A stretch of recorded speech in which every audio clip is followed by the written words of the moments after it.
This is Meta, and this is the show where we talk about everything else besides the drawing itself. Tonight we're trying to actually... what are we doing? That's actually a really good question. I should change my stream title, huh? We are drawing Kirby characters today.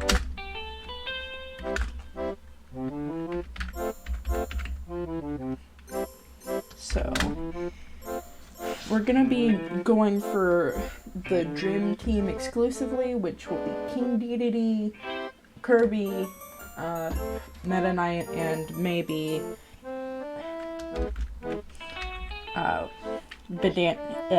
Bandana Waddle Dee. Let me see. I have to... No kind. Also, I have to change the fucking stream title, guys.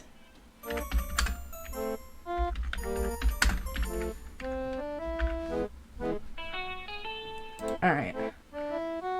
Third. Anyway. We're being too Eepy, too furious today. Goddamn. Can you tell I wasn't prepared? I mean, like, I'm always, like, weirdly not prepared, despite the fact that I'm, like...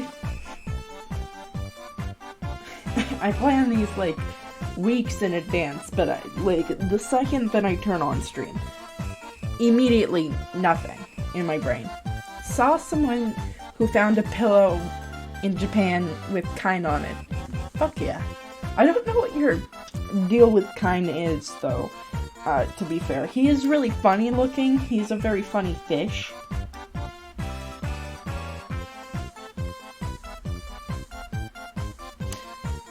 But, like, I guess it's because he wasn't really, like, that big to me in, like, the Kirby anime or any of the future games, despite being, like, what's it called? Reference character.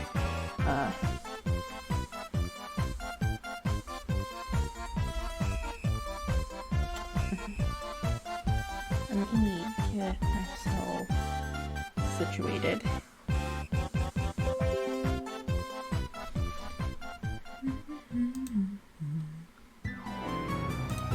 I should probably...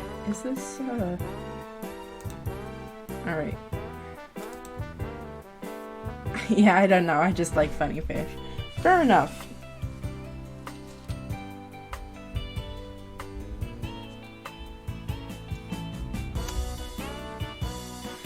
Was one of the few memorable animals to me, other than the owl and the yellow bird. Yeah. Though I don't remember the owl's name.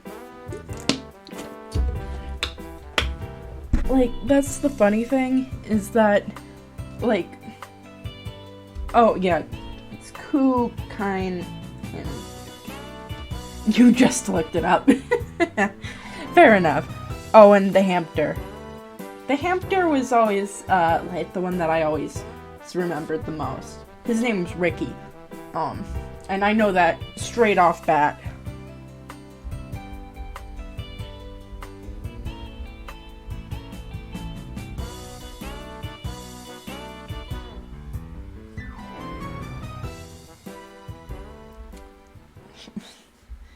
Ricky is an iconic design. I mean, like, Kirby characters have such a simplicity to them, but they're really, really, like, they're shaped well.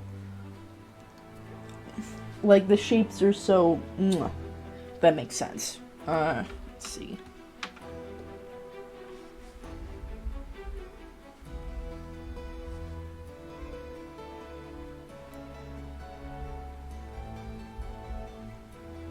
Alright.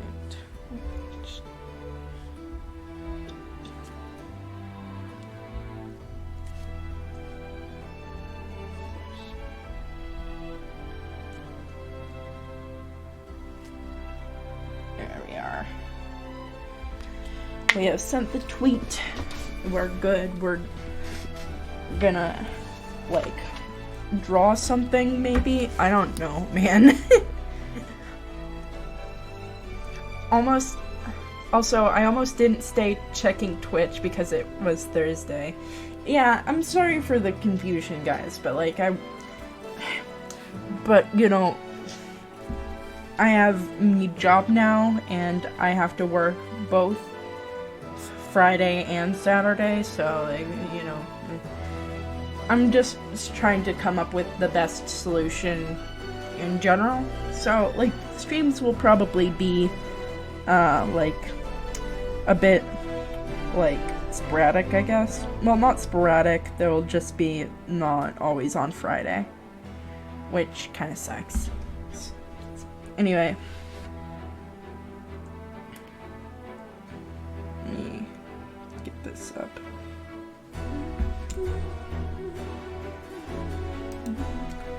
Alright, yeah, here we are. I need to...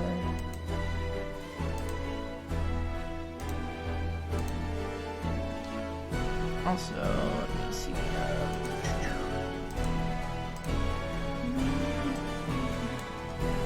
God damn it. I love Module. I love OBS. It is my favorite activity. Alright, whatever.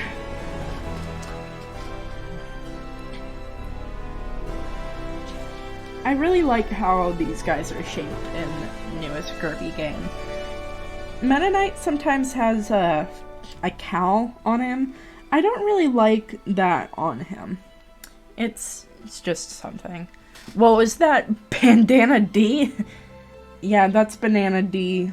Not from Smash. Sucks to suck, I guess. But, you know. Who would you like to see more in Smash? Would you like to see, like... If another Kirby character came into the roster, would you want to see Bandana D? Or would you want to see someone like Ribbon, or Adeline, or Magolor? Because I think that's a fun question to ask. I mean, like, you would also have to go, like, who would be the most fun to play, right?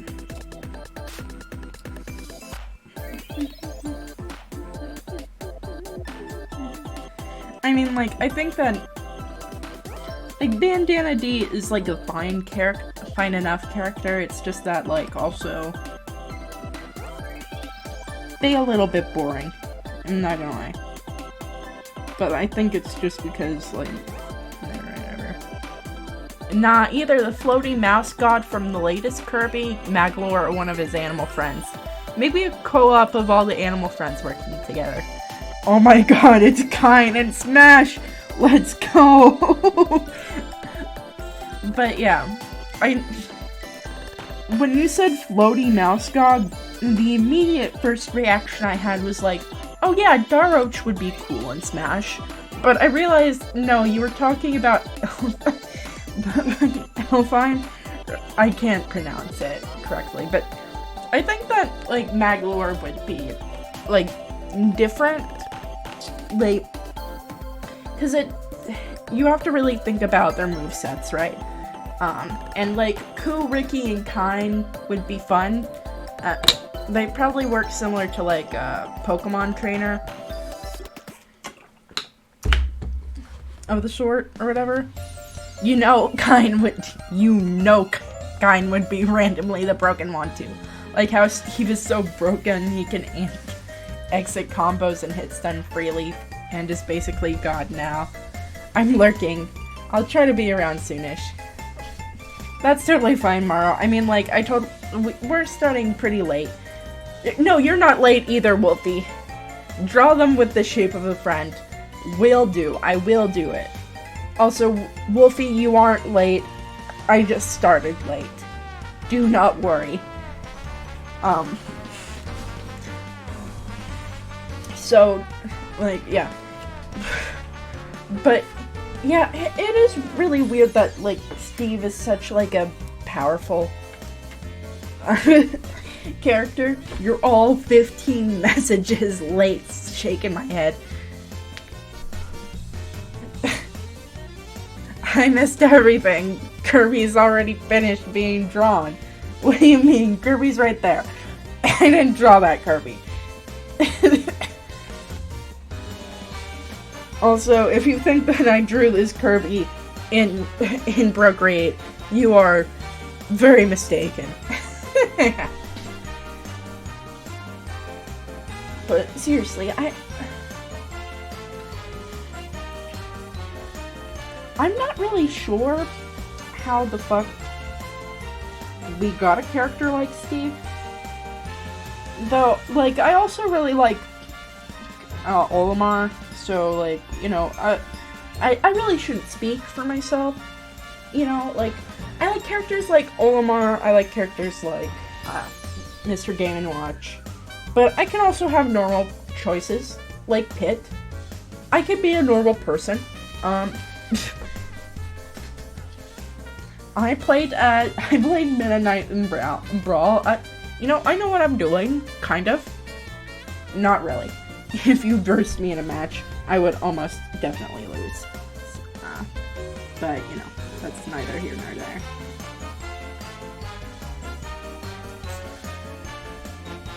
I hope Sakurai just had a nephew or niece that was really excited about Minecraft.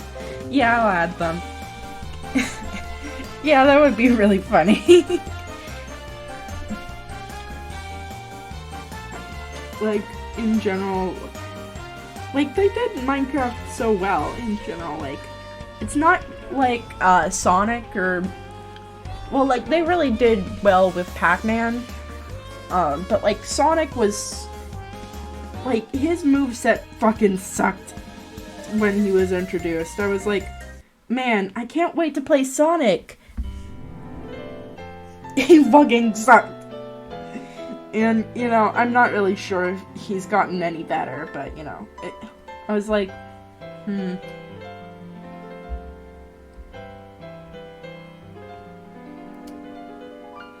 What is going on? Alright.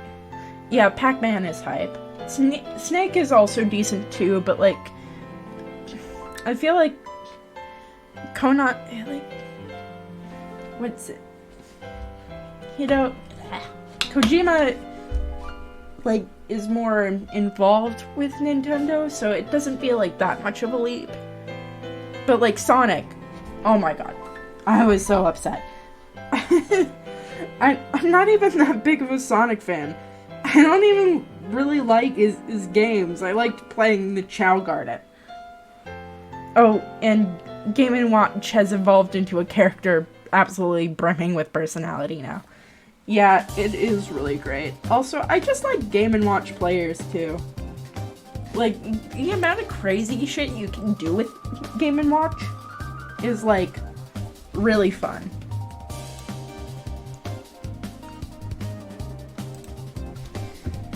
And, like, it's fun that, like, in the Subspace Emissary, like, they're basically your main opponents or whatever. Game & Watch is a lottery machine if you only play with 9s, which, when I was a kid, that's what I did quite a bit. I was like, come on, 999, or whatever, yeah. But, I realized that while Judgment is, like, really satisfying if you can pull it off well, like, a lot of his other moves just are really nice in general. I think they've been tuned up quite a bit more in later releases or whatever. Like, they've figured out how to, like, really capitalize on his, like, pancake move. But I think I'm just, like, a big fan of, like, improbable weapon users, too. Also, I didn't get how, Duck Hunt worked until I discovered that there was a different button on my DS. I was like, oh shit. Because Duck Hunt is just, like, a weird character in general, too. Very, very strange creature.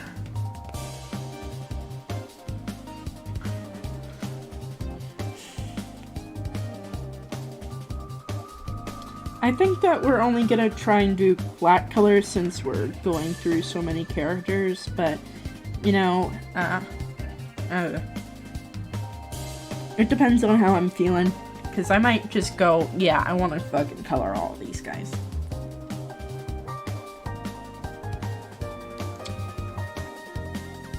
I don't know how in the world they made Meta Knight and Brawl so, like, ridiculously, like, broken. Like, I just don't understand what was going on in, like, everyone's, like, brains at the time when they released it. But, you know, whatever. Whenever I play Smash on DS versus my friends, and I was about to lose, I'd close their DS to get a W. Yeah. That's the fun with, like, playing in the same room as another person with a different thing, or whatever. They made all the frame data way too low. Like, you can do 6 up airs, or 1, or down airs and 1 jump. Yeah, also, like, Kirby characters can, like, fly, which is, like, a huge advantage to them, and, like, it's a very, like, out of, like, all the characters or whatever, like, all the franchises, it really, like, is something that is unique to them. Like, when you're playing a Kirby character, you know that you're playing a Kirby character. That's in Brawl, where most characters have massive recovery after every move, too. Gliding lets you infinitely stall under a stage, too. Yeah, that was crazy. Like, stage stalling and those kinds of things. Like, it was really, really strange to watch. Also, it made me, like, really upset. I was like, come on, guys. But I guess that's why I liked playing stages like New Pork City or whatever. Because it's like, what's it called? The fucking demon get you a lot of the time. Also, the infinite dimensional cape glitch that's invincible.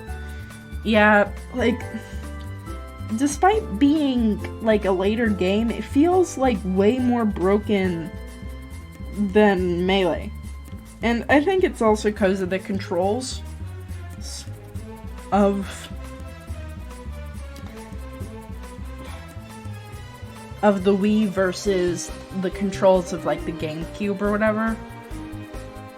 Like, they just felt way more snappy. But yes, the chompy fella, that he always, like, discouraged camping or whatever, because he'd kill you in 1 fucking hit.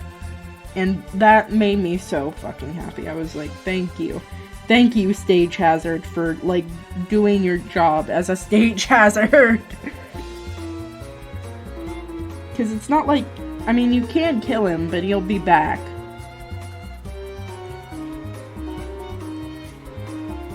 But, like, when you're playing competitive, you're not going on New Pork City, obviously, because that map is massive, and, like, you can still cheese it out other ways by just running away from everyone and the chompy fella. Let's see.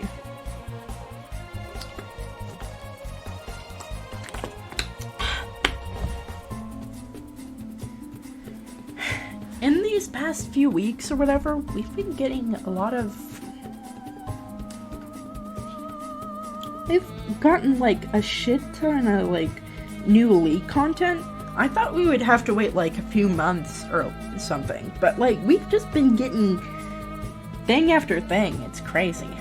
Can't find it, but there was one fan art of the chompy cat demon friend sleeping. And it was one of my favorite art pieces ever. That sounds really cute. If you do find that, send it to me, because I'd love to see it. That guy is really designed. Yeah, I am excited for Milo. He, like, I get what some people say about, like, his whole things or whatever, right? like, his personality or something. But, like, I'm glad that he's gotten, like, a really positive reception as, like, a character. He just, like, fucking showed up out of the ether. Everyone, like, we didn't actually expect Milo for, like, at least a couple of months or so, but yeah. A shield, 2 heals. He is a pure enchanter. And it is really fun. Like, I think he'll be fun. Most of his moves are based on football, which is very funny. And also, like, TBH creature Fomigos are so fun. And the dog champ, her name's Nefiri, and yeah, she's announced. In the next, like, in Needly and Milo's interaction lines, they have her mentioned 2 times, and I'm kind of like interested in what they're actually doing with her, because it seems that, like, she'll be multiple dogs of some kind, and, like, I'm imagining, like, the idea is, like, a fucked up Sith, or whatever. I don't know. But I think that'll be fun. There's just, like, so much that's to it, right? Let's see. Some people don't really like Milo's, like, voice, like, his personality or something, because we either get really overcompetent champs or really wholesome champs and nowhere in the middle. But I feel like people don't understand the fact that, like, there's more to Milo's character and to Neela's character, which is probably who they were talking about when they're referring to overly positive champs, than what meets the eye.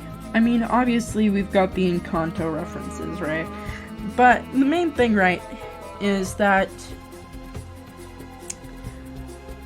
like, Milo is not the same as, like, a Fire Nuno or whatever. He is a distinctly different child champion, and you can tell based on the way that they see the world and the way that they, like, interact with others.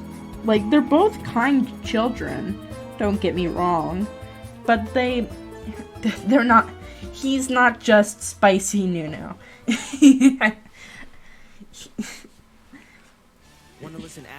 Like, let's see. There's a fun dynamic between, like, how they view growing up and stuff like this. Like, Nuno, like, his whole thing is going on adventures with his best bud and, like, imagination and basically everything that involves childhood. But, like, Milo is that kind of kid that, like, goes, yeah, I work out, or, like, I'm 12, I'm not a baby anymore. And, like, he's still nice, and he's still not, like, a brat that I would want to kick in the teeth or whatever. Don't take that out of context. But, like, he's more than just a thing. Wasn't Milo. I love his... Is it Melio or Milo? I keep on saying Milo, but it's pronounced Melio. So yeah, that's something. Though I think that for Amigos, is pronounced correctly. I love his interaction with Kiana. Oh my gosh, Kiana, you're so short in person. It's really true, because, like, I mean, kids in real life can be really fucking blunt, and I love that. He's, like, really, like, Do not say that to Kiana, oh my god. But also, get her ass, Slay King. I fucking love Emilio. I really like his interactions. Yeah, it is. It's like a form of Emilio, that kind of thing.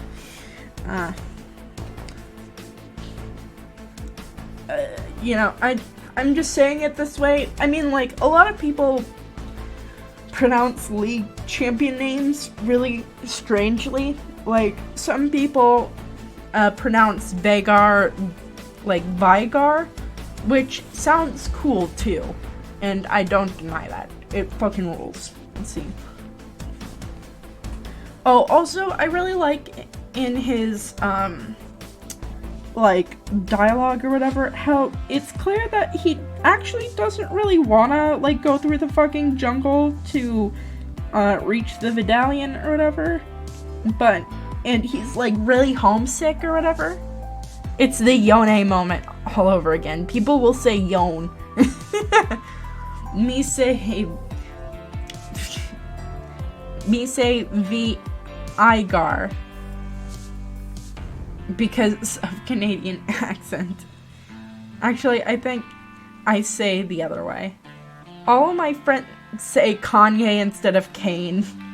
I mean, fair enough. I mean, like, one is significantly funnier than the other one. Anyway, it's funny how, like, really just manipulated a minor, like, that Emilio is. His whole conflict is interpersonal, and I find that fascinating. Hehe, that's why I saw you use the high card the other day. Wait, it's Yon, not Yon, not Yon. What? Wait, it's Yon, not Yon. Huh? Okay. I'm not sure if I'm reading that right. But that's the beauty of text, people. It's that you can't actually pronounce it to me. I just have to interpret it. Yone. Do not ask Kane's thoughts on the question if you pronounce it like Kanye. Yeah, don't ask Kanye's opinion about anything. How about we just, like, he made, like, a couple of albums that were okay in, like, the 2000s or whatever. Let's leave it at that. Yoner.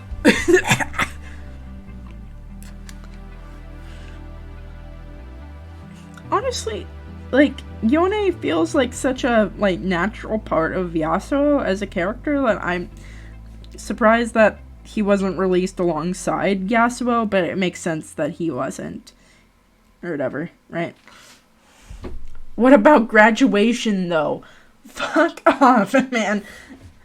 I mean, it was a good album. It's a good album. He makes okay music, right? But I don't care.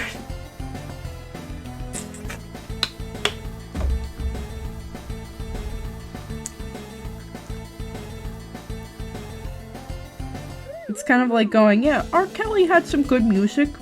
Yeah, that's good, right? That's okay, right? You can be an artist and still an awful person. It doesn't, like, eliminate you from all suspicion. What's it called? Or whatever. He had, like, 6 good songs, so I'm gonna copy his beliefs / serious. Yeah, it's crazy. I can't believe some people will just die on that hill. Like, I guess, like, good for you for believing in something that much, but, like, also, why that in particular? Like, oh my god.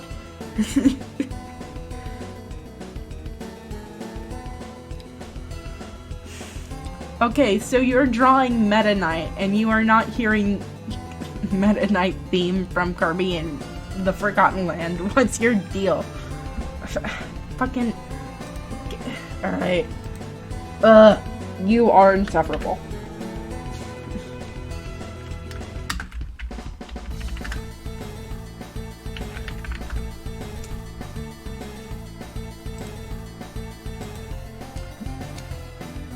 Oh my god, did you ever see the Ethiopia concert video with R. Kelly? It's so goofy. They rehearsed and sung a live performance of Did You Get Your Passports, Girl?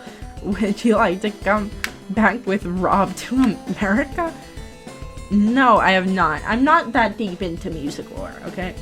Alright, I'm gonna play the fucking versus Meta Knight theme. And, like, I only, like, go as deep as, like, the music when it comes to musicians, but I do know, like, offhandedly some things that musicians have done. Though, like, I mean, I guess my favorite, what's it called? My favorite band is probably 9 Inch Nails. Though, like, it's only because I like multiple songs from that one artist, and I can remember that one off the top of my head.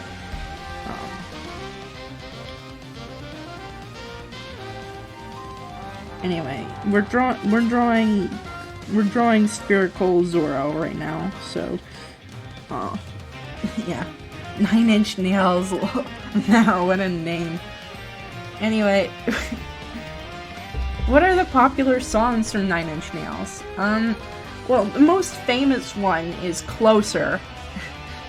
9 Inch Nails was great. Loved their work for Quake.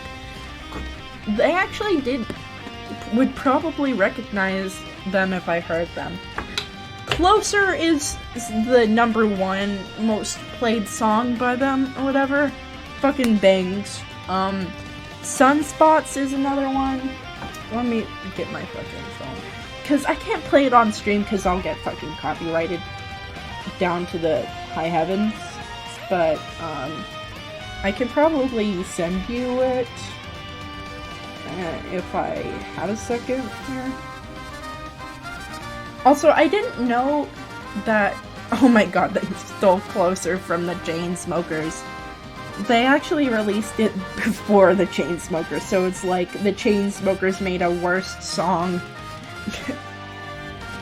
But also, I didn't know that 9 Inch Nails made work for Quake. That's weird. Nintendo can't sue me because they live in a different country. So, also, I mean, like, video game music doesn't matter. It's more of, like, Smash tournaments that they have a problem with. And as far as as I know, I am not, currently hosting a Smash tournament. Yeah, that's how it works. That's why you don't get, it's why a lot of forum music can be played on stream without copyright, because you have to literally face them in the court of law. It's weird. I wonder if the R. Kelly Ethiopia concert has a copyright on it. I'm wondering. Yeah, the band did all the music for the first one, but I don't know about all the others. It's kind of crazy. I think it doesn't because it doesn't get claimed in the VOD. It didn't get H3 claimed in the VODs. Interesting. So if you look up the ammo pickup for the nail gun, it's the band's logo on it.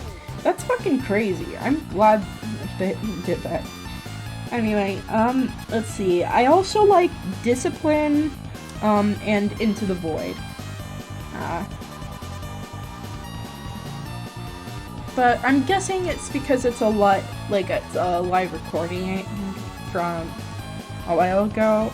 But let me give you a closer. Because, I mean, there's more to it than what I'm describing, because it's part of a big album called Downward Spiral. Also, the fucking Kind Pillow fucking rules, man. That shit goes hard. What the hell? Anyway. Here we are. Let me actually start drawing again, huh? That would be funny. If I did what I intended to do during the stream, that would be crazy.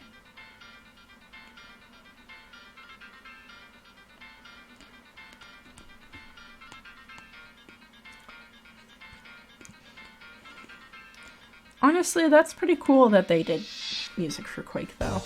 Drawing on a drawing screen, that's crazy. But yes, we're going for the curb layer now, yeah?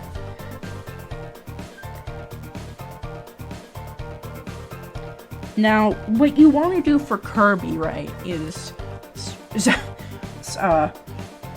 make him round. You have to make him friend-shaped.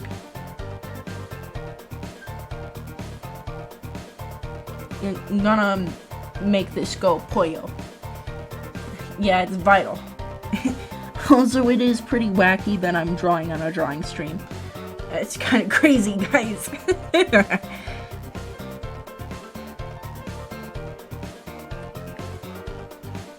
see. Where the fuck am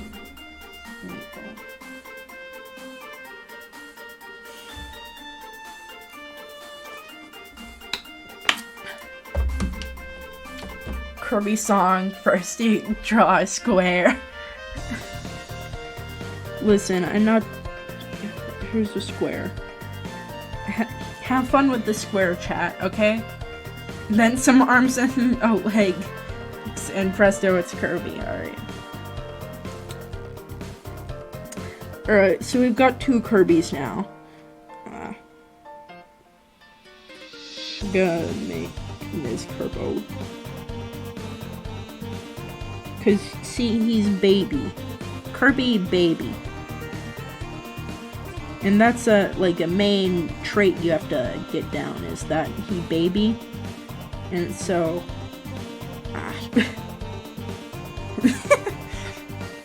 Make it a box. Chad, I don't know what you want from me. There's a box.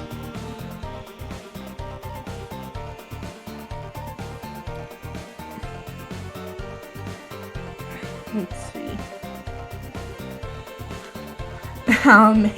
Literally made a square character. What's next, a triangle guy? I mean, well, who owns Vib Ribbon? Sanj. Let's see who.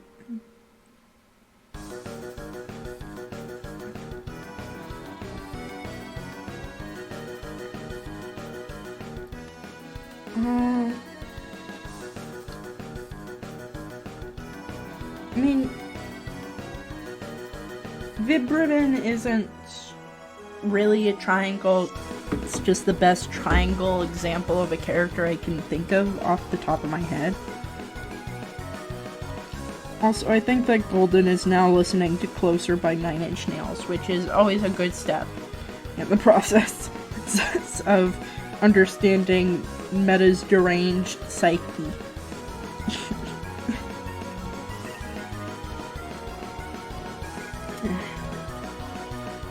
I do kind of want to make, like, a little reference to, like, fully white Kirby, but I don't know. I can do anything. True. True.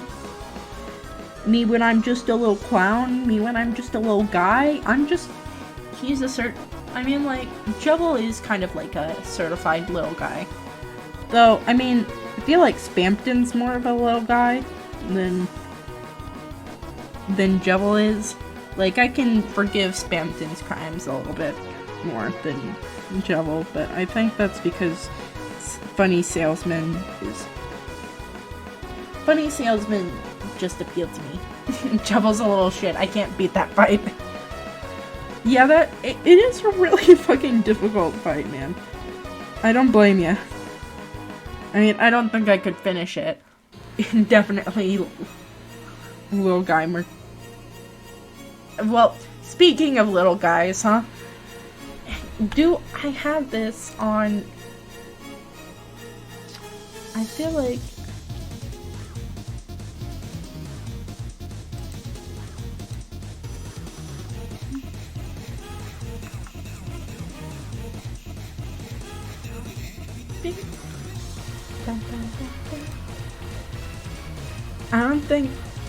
I don't think I've played this second character. Deltarune Chapter 2 is, you know, free. So, you don't... I mean, like, you can still, you know, play it, you know? Because... I mean, like, the Spamtons fight is, like, kind of hard to do it. Yeah, I was like, they'll do one in a year and I'll play 2, 3, etc. together. Looks like bad luck. Yeah, I mean, like, Toby isn't known for his quickness when it comes to making video games, but he also makes good ones, so, like, I think there's, like, a trade-off there, you know? I know, but I fucking hate so many cliffhangers. I know, man. I mean, it's just the problem with working with a chapter-based system and you actually put out quality work instead of just shit out titles. So, I mean, like, you gotta let him cook, you know? You gotta let him cook. Cause, I mean, like, Garden of Banban released its chapter 2 in like 2 weeks. So, I mean, I guess you're paying for what, well, you're not even paying for what you get for, or whatever. Also, I think that chapter 3 and all that is gonna release with other chapters, so that's way better. No lesbian fish spin-off, like, come on. I think that they'll have a chapter 2, like, Undyne in the main thing, or whatever, yeah? Because, I mean, she is still a character, just like how Alphys is still a character. They're just in different spots in life and that kind of thing.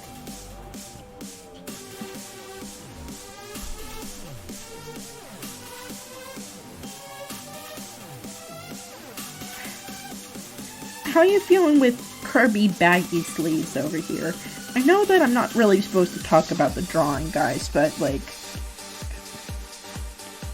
Also, no more square for you, chat. Because I need it out of my face for the time being.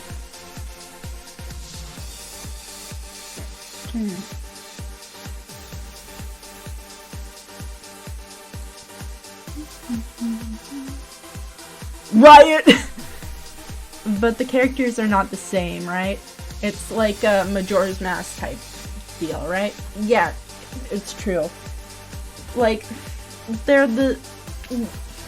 have the same personality traits, but they aren't in the same positions in life. They haven't gone through the same traumas. Like Asgore and Toriel are still divorced, but they aren't divorced because one of them fucking killed a bunch of kids, okay? Like, Asgore is not a child murderer in this game, so that's pretty funny. But he still likes flowers, that kind of thing. He's still gentle and very divorced, as always. Where's Papyrus? Sans will not let you see him, but he is in his house. In their house, like, across the street, so yeah. Curve stand banging 7 kids like a boss. He inflates the hoodie and flies. Oh, that's so cute. He would totally do that.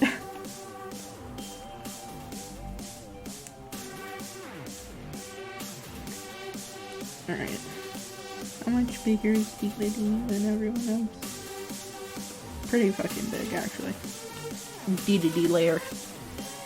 But yeah. I mean, like, my man just fucking killed, like, 7 fucking kids. And, you know, respect. Respect's given to him, yeah?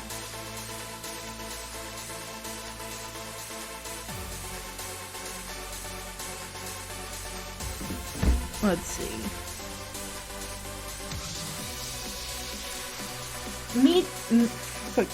Like, there's so many fucking things that are going on with, like, League at this current state in time, which is crazy, but, like, I'm so happy for it, you know? So basically what's happening, right, is we're getting a new Riot Forge game really soon, in the form of Mage Seeker, and, you know, at least one of the storylines is going to actually continue, though I'm a little bit scared for what they're gonna do with Mage Seeker. I mean, they are making Silas the hero, so that's something, but I'm a little bit scared that they're gonna both sides it like they have been doing. Maybe the employees at Riot Forge will bring it around, because they really did good with the Ruined King game. So I do have hope.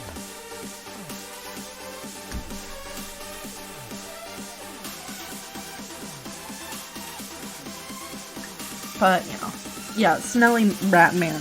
Though the Silas statue looks fucking ridiculous. If you pay, like, the people that have paid for the collector's edition, I feel really bad for. Though, I don't know if you can actually get the collector's edition, like, buy it currently. I don't want to. I don't think that, like, Mage Seeker is really up my alley in terms of, like, art style and stuff like that. I mean, I like Silas as a character, but I don't like him that much. He's just an alright guy. Just weird and a rat guy. Though they're, like, I am excited for, like, the boss fights with other League champions, like, Garen fight, there's gonna be a Morgana boss fight, there's going to be a Shyvana boss fight, and there's gonna be a Jarvan boss fight, and that's pretty fucking cool. Also, we are getting a new Yordle too, so excited about that stuff, but, you know, not too excited, obviously.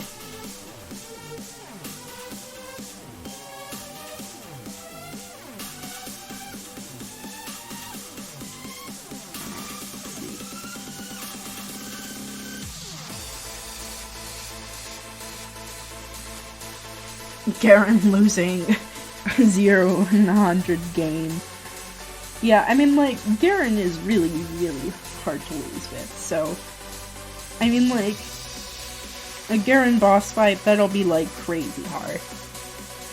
So, like, from what I've seen, like, it looks fucking insane.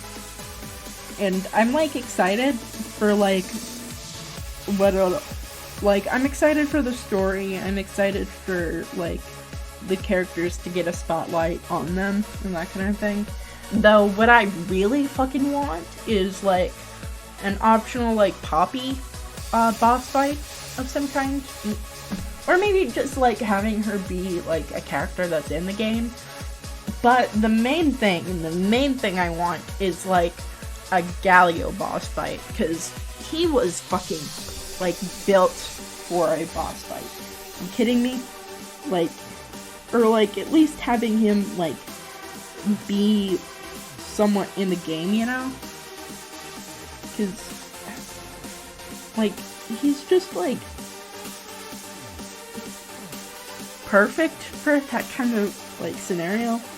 Like, I know that it'll be a little hard to, like, Shadow of the Colossus with the graphics that I've seen of the game or whatever, but I think that they could do something really fun with it. Or maybe, like, Lux.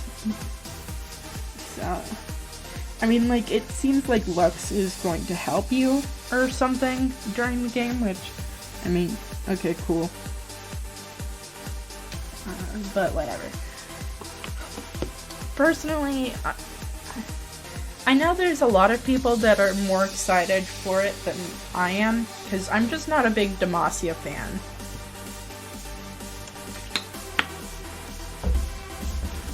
But I'm excited for, like, the opportunity for a story to move forward, instead of having, like, a bunch of stories that are just not going anywhere and won't go anywhere anytime soon. Oh, speaking of which, we've gotten, the new Hecarim, splash art, which, like, actually came out of nowhere. Like, Milo, like, actually had, like, at least a little bit of warning, but, like, Hecarim just had zero. Like, they were just like, yeah, we just need it.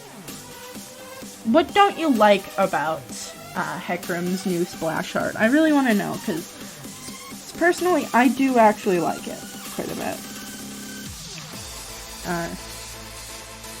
Like, I saw, like, a little bit of what you had to say on Twitter, but not really that much. I'd like to hear it, like, in depth, though. Because, I mean, I think it's interesting.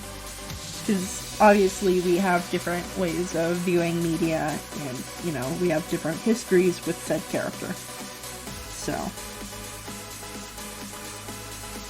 that kind of goes without saying, I guess. And we're talking about this while also drawing Pangy McFluffyfuck over here, so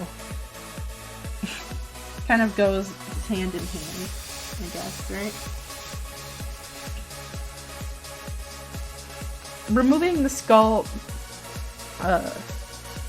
part of his face, that's simple. Censorship is censorship, no matter how clean and neat you prompt it.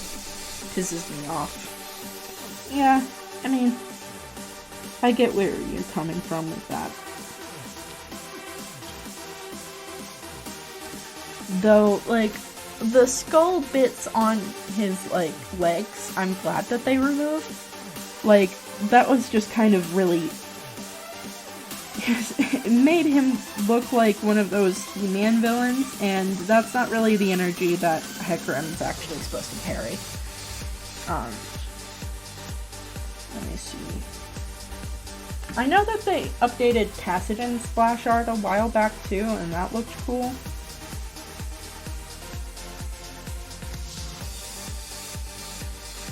Also, his, like, new weapon is, like, sick too. Let me see.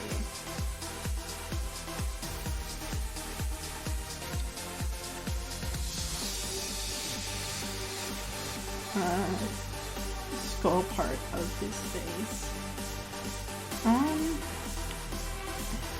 Okay. When I see it side by side, like, his face isn't actually that bad. It's just that they removed skulls everywhere else on his body. Like, the skull face on his, like, stomach or whatever has been turned into more rib-like armor, I guess. And it looks, like, much more like armor and less silly. Though I think that there is a way to make the teeth aspect work, like, with the, like, bottom and lower jaws or whatever. Though my favorite part of this whole thing is his ghost ribs. Like, that shit goes hard. Like, I get, like, not liking censorship, right? But in general, it's just a better design, because it's not, like, 500 years old. I mean, like, I'm not a biggest fan of, like, Nocturne's LOR design. So, like, new isn't always better and that kind of thing. It's just that it comes with a higher definition and, like, an idea of where, like, what they actually want for the character in general. Like, we don't really get the, like, fuse with his horse thing too much, but, like, that has always been just such a weird fucking concept in general. Like, the armor looks more, like, incorporated together. Though I understand, like, the idea of, like, missing that kind of thing. Like, people miss... I think that people miss old Mordekaiser more for, his stats and, like, the absolute weird stat sharing that he had that is now given to Mila for some reason. But,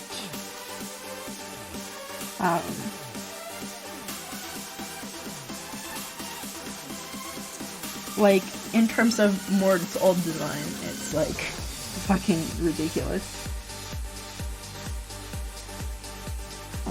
But whatever. Let's see. Though, like, a lot of it is strange or whatever, right? Like, Vladimir, getting, like, purple. Whatever. Humanized Callista also outside of a lore skin like Viego also pisses me off. Are you talking about the new Fairy Court skin? Because I actually think out of all of them, she looks really good in that skin. Though I do get wanting to keep her as a monster or whatever.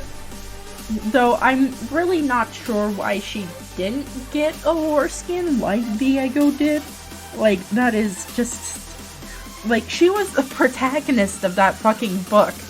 Like, give her the fucking skin, too. Like, you can also have Lore Viego skin, but also give Callista that skin, too. It looks good, but fucking why? I mean, it's more of, like, skins don't have to be about, like, it depends on what you want out of a skin or whatever, right? And I think that the idea for Fairy Court Callista is supposed to be that she's like a wraith. Like, her body type is specifically sprightly and pixie-ish. So, it works. It's good. But having creepy champions to have them all normalified, yeah, it does suck, right? But, you know, it's also just a thing that happens with a lot of characters in general, or whatever. It's better than having the same thing repeatedly for a character or whatever. Like, if this continues for Callista, right, then we're gonna have a fucking problem, right? But as a standalone skin, it's a little bit scary. Sure, it's a little scary that might be what Callista skins are gonna always look like, right? But I think that having a diverse pool of options for skins is a good thing in general. Though, like, with Callista, she doesn't get skins very often either. So I think I'm also just happy that she number one got a skin, number two it was a good skin, and number three it didn't like totally like drastically change her like actual body type or that kind of thing. It's not like a Kindred situation where they keep making her human for some reason. It's more of a situation of like, please, guys. Like, it's a thing that I'm worried with, like, Belveth will happen, where Belveth is just going to get a bunch of normal skins, instead of a bunch of monster skins. Let me see what skins Callista even has.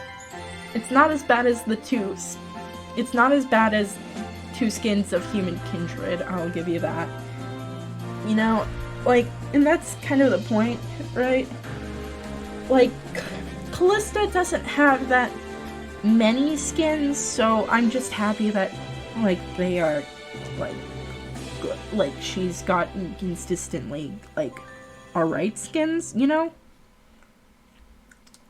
She's gotten 2. She's gotten out of it, right? She's gotten Marauder and Blood Moon. And those 2 keep her in humanity, and they go hard, right?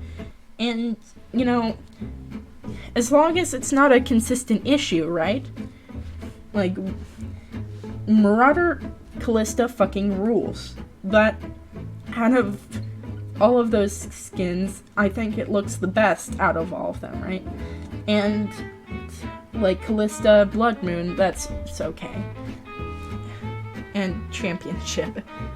That looks like a Corona. Yeah, oh my god, what the fuck? Yeah. Though I don't really count Championship skins or whatever. But, like, as long as we don't see, like, a ton of, like, human Callista skins, I am fine with having Fairy Court be her girly-ish skin. Because she's still a warrior. She still has the spear, like, wings. She's still much more masculine than other characters within that specific skin line. So I'm okay with having that be her, like, deviation from the norm. Though, like, if it's a consistent thing, that's going to be a problem of why the fuck did we do this? It's kind of like how Spirit Blossom Kindred is a good skin. Though they gave her a fucking face, and we went, God damn it. Why did you do that? And I think, like, we just kind of have to check Riot's bullshit on that, right? Because Fairy Court, I mean, I know that it doesn't really appeal to you specifically, I know. But to me, like, I'm just kind of happy that, like, it brings me back to my childhood, I guess. And it's really fun, I think. I mean, Seraphine has, like, way too goddamn many skins. I don't know why she keeps on getting them. Well, I do know. But, you know, still. Oh my god, why does she have so many? Nope, sir. But, like, for the target audience, it works. It works really well, right? The Azrael skin is pretty fun, too. I like it. I feel like it's like, in the fucking, what's it called? What is that? Hey there. Hi, Caravan. We're talking about, the new skin line, Fairy Court. And I think that, like, Ezreal's skin kind of reminds me of, like, boy characters that have been shoved into girl-centric lines or whatever. In Pixie Hollow or whatever, that one is Tinkerbell and Friends, and she has a shoehorned in love interest, that I fucking forget the name of. But he gives me that energy, but, like, if they actually had fun with the character design. Like, the whole skin line is actually fun. Like, even Seraphine, who does not need another skin, by the way. She looks good in the skin. Like, that is a really, really pretty skin. Spike the Dragon, Spike pure masculinity. I mean, like, my man pulls off a crop top and healthier as well. I don't know what you want them to do. Riot Games just really want Spike the Dragon as real. I mean, he is peak male performance. I don't know what you want me to say here. I mean, like, his splash art is a little bit, like, too, what's it called, washed out for my tastes.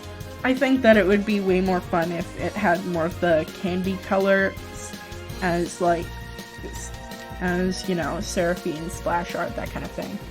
I like how everyone's all involved in the matter of the court, and Seraphine's, like, the stylist. Good for her, good for her. Yeah, like, everyone is, like, going through, like, political intrigue and, like, trying to figure out whether or not Karma was placed on the throne illegitimately. And then Seraphine's like, yeah, I gave the queen a makeover.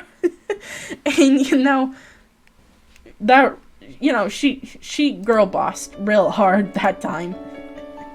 I'm really happy for her.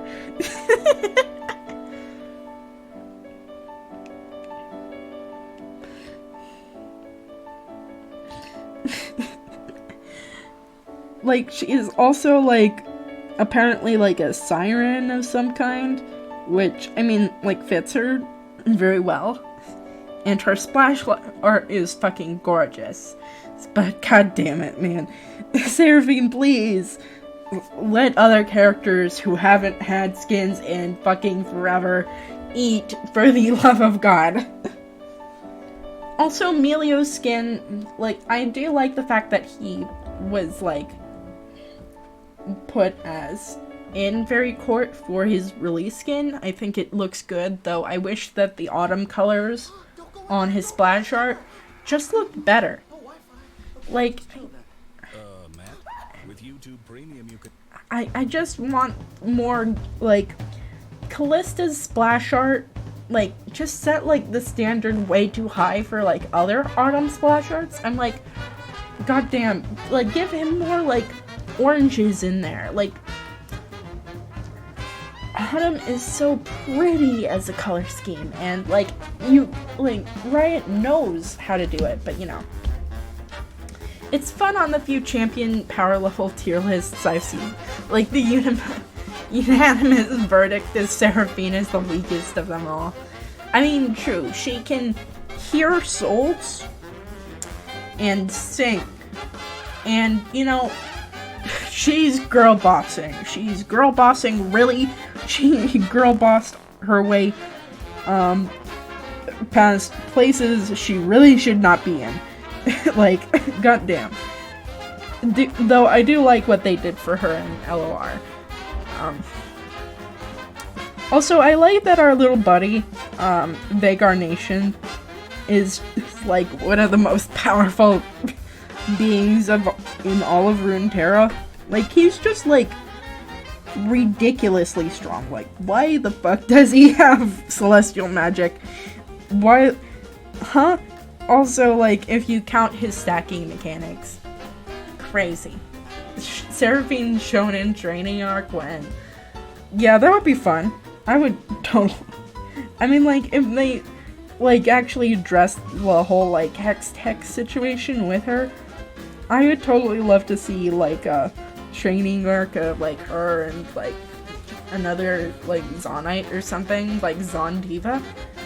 And, like, she just, like, gets really good at, like, screaming people's, like, brains out or whatever. I don't care.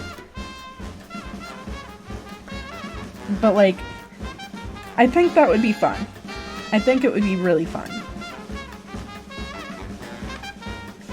Because, like, the thing is, right, Seraphine can be a good character, and they've shown that they understand that, like, what can make, like, be improved with Seraphine or whatever. It's just that, like, she's just given so much, like, attention,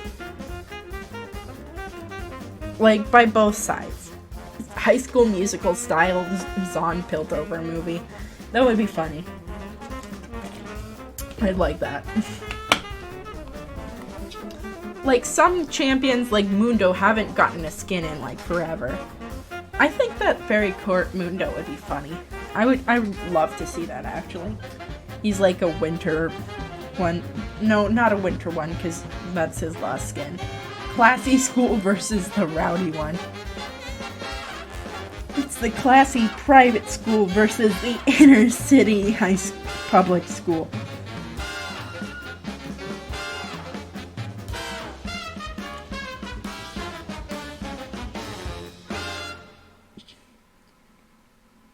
Big kiss. Anyway. He's like a ram beetle. Huh? Oh yeah, that would be fun actually. Like a ram beetle, like, what's it called? Not Hercules beetle. Those have wings, yes. Like there's a specific one that I'm forgetting. What beetle is it Hercules beetle?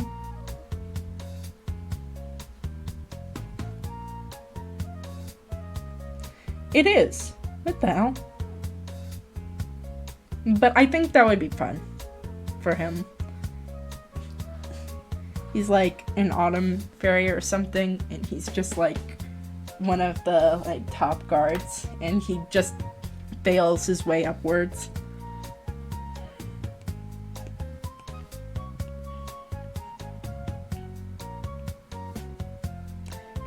Alright.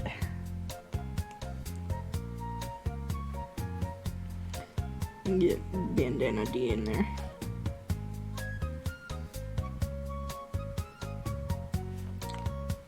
Because even though I don't really want to draw him, he's important.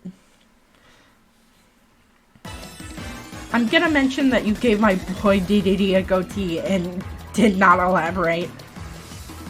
He's a penguin, okay? It kind of looks like it. Oh shit. This shit goes hard. DDD facial hair for the win. I'm like, my man's a king. He needs a good style for him. And like, you know, like a beard doesn't really suit him. Like, I don't know, like a full ass beard for like King DDD would just kind of look weird to me. But maybe it's just because I haven't played with it too much as a concept. I can't quit that.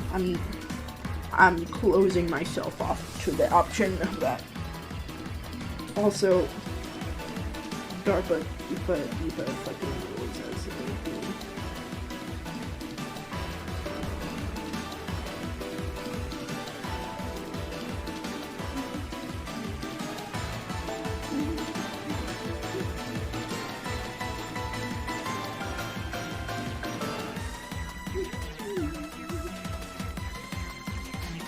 Anyway, let's see. Who else is in the line? I mean, like, I don't really care about Karma all that much. Oh, Katarina. Katarina's in the line. And I like the fact that she's a moth, though the Prestige version, like, I like Prestiges. Like, I like what they're doing with it. I'm glad that it's not just fucking yellow and white anymore, but, like, it's just not for me, I think. Like, at least this version of Prestige, not my favorite thing.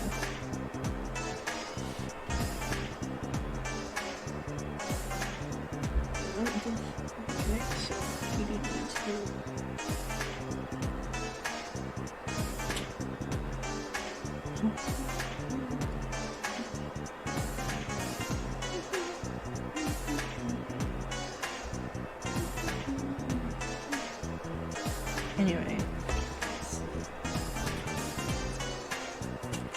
I'm not really sure what to do for Waddle Dee.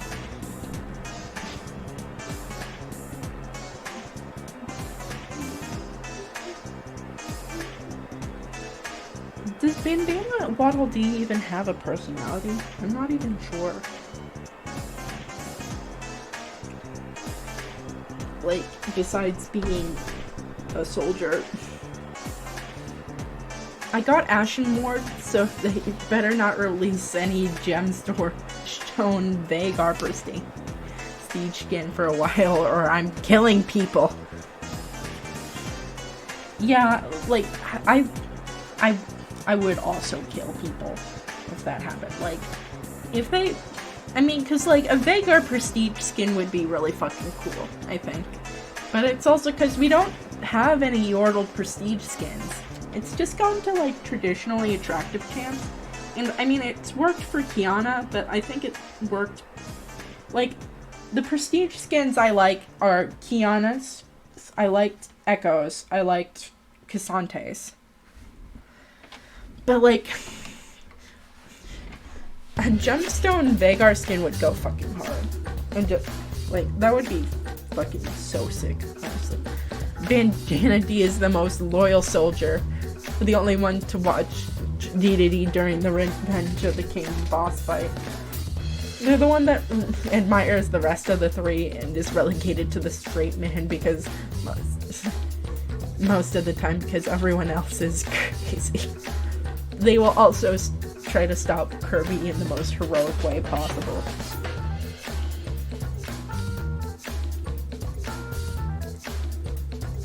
I see them as like DDD is like a mean older brother, but like Bandana D is like a cool older brother that's like around the same age as you, but not really. Like Kirby is the youngest sibling in this dynamic. And Meta Knight is Meta Knight. Meta Knight is a strange creature with a Latin accent.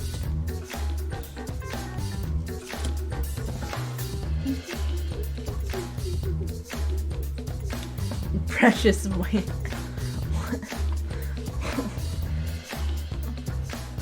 What? There. Can I send you a video here or I get nuked? Send it to my Twitter DMs. I don't want you to fucking die. And I mean, like, I can unban you, of course, but like, I don't think that would be. Do not send links into the chat.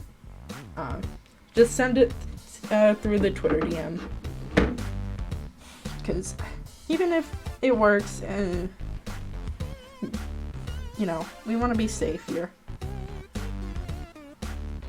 Your participation, your chatting is much more important than a funny video you find on the internet.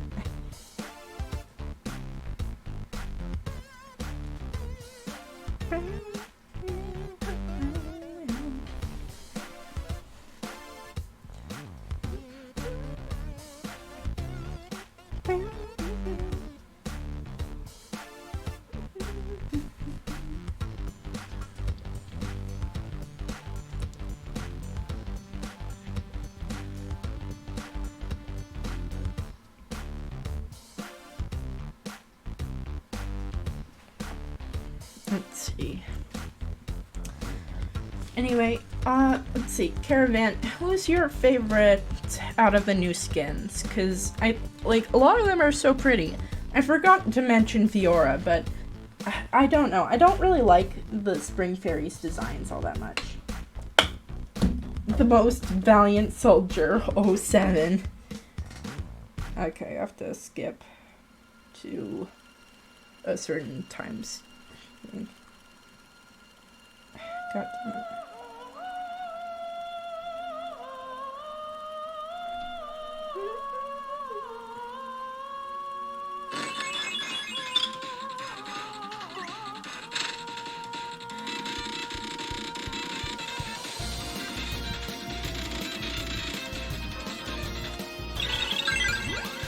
No!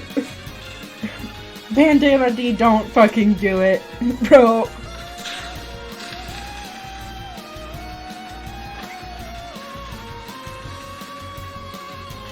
Fucking mad lad, what the hell?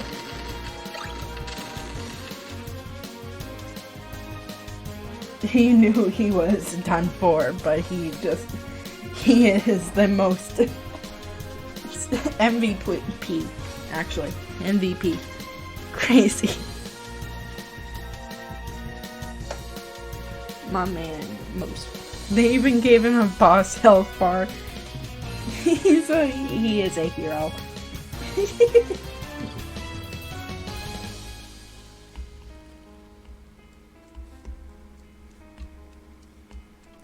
He is a pop star hero.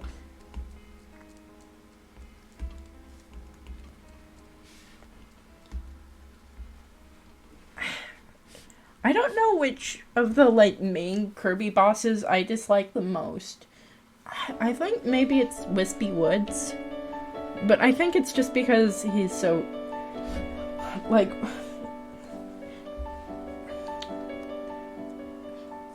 easy as a character. Even the mini bosses like Bongos and Kawasaki or Mr. Freeze or whatever are way more fun. Wispy is based. I mean, I think that in certain games he goes hard. Also, I like that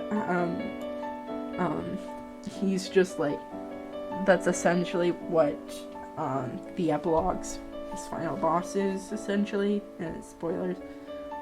Though you've played it, right? Though Mr. Duder is whack. I mean, he's not a boss, he's a mini boss, but I get what you mean. He just kind of fucking stands there, and that's stupid.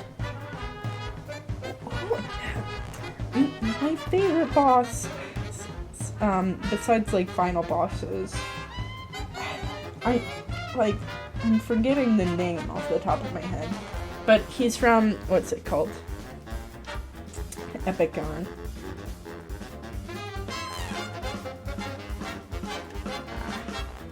Kabula is an absolute cutie and also canonically a girl. He fucking rules. Fucking shark teeth. Hell yeah.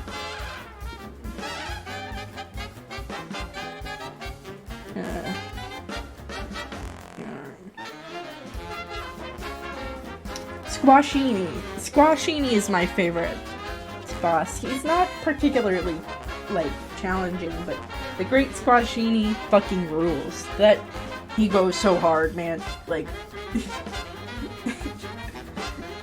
I mean, I also just have a soft spot for Epic Yarn, I think.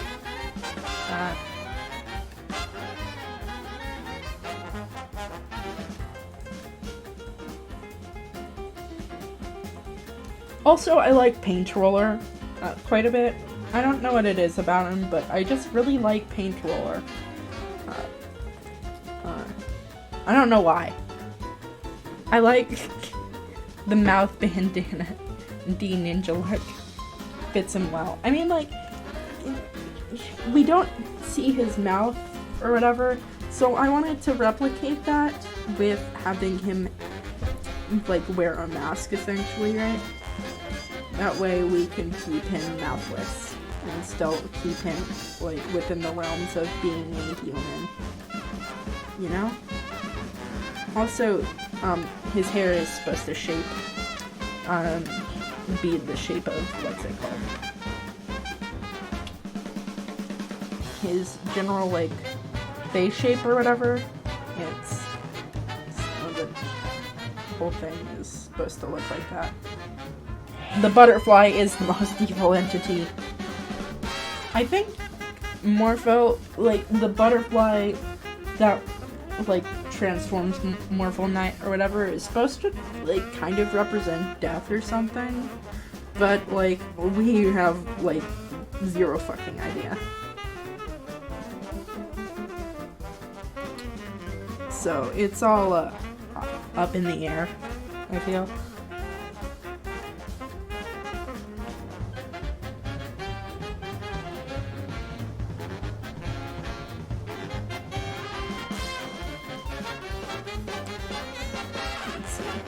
No one ever suspects the butterfly.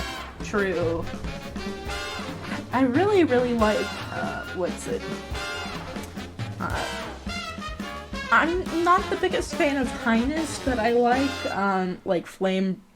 Flamberge and Zan Partisan. I think that they're really, I really just like their designs, to be honest. I mean, their boss fights are fine or whatever, though, like, though I think that Zan's is my favorite, like, in terms of actually fighting her or whatever.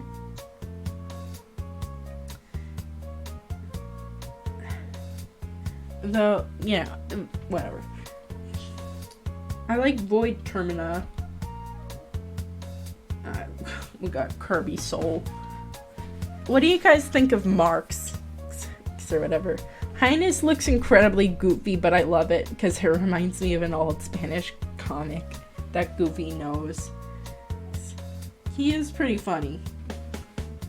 Though, like, I also really like how menacing he is, too. Like, it's a great, like, encapsulation of, like, how, like, scary but goofy, like, religious zealots can be. And I really, like, ever since Magolor was introduced, Kirby canon has just gone, you know what, guys, what if we just put Christianity straight into the fucking video game? And very funny. Very funny. Squidward. Yeah, I can't believe that Squidward has become religious. He's become one of the, you know, fucking church. Till he unhoods himself, the crazy cult robes are sick as hell, though. True. He was so drippy up until he, like, fucking removed his mask, and then he just became goofy as hell. Like, he was really, like, a menacing kind of person, because it's very clearly, like, a cult-ish situation. And I find that so, like, appealing. It was bound to happen after the Mecha Kirby versus capitalism game. True. Like, they were like, what's more evil than capitalism, guys? I know. The literal, actual devil. And original sin. And they went, yeah, let's put that into the fucking video game.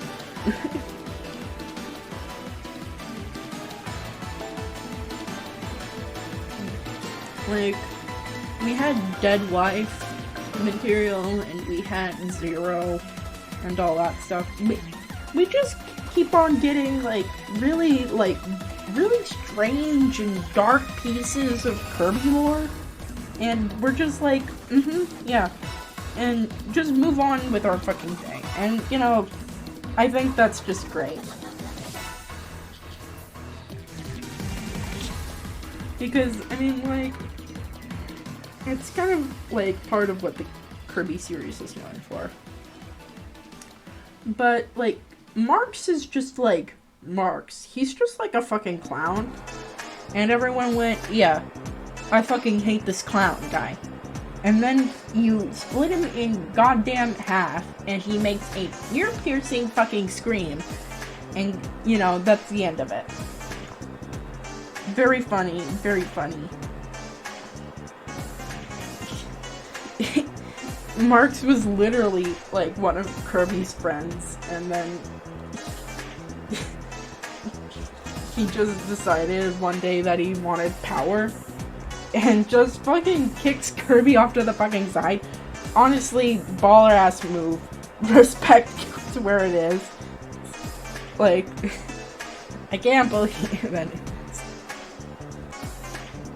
Just imagine a monster, a motherfucking Kirby RPG. I would die happy, even if it sucked. That would be so fun. I mean, like, the Mario RPG series, like, I didn't really think that would be, like, all that, like, cool. And for the most part, like, the first game was just alright.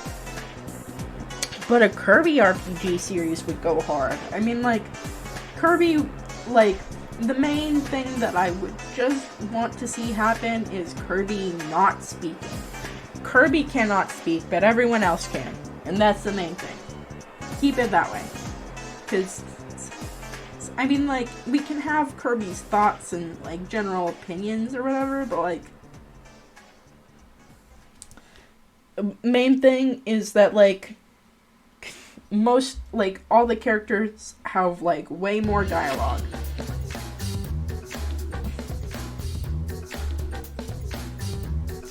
And that's what I'd want out of it, like, that kind of game. Though, I mean, of course you could give Kirby more of a character, obviously. You could do that, right? But, you know.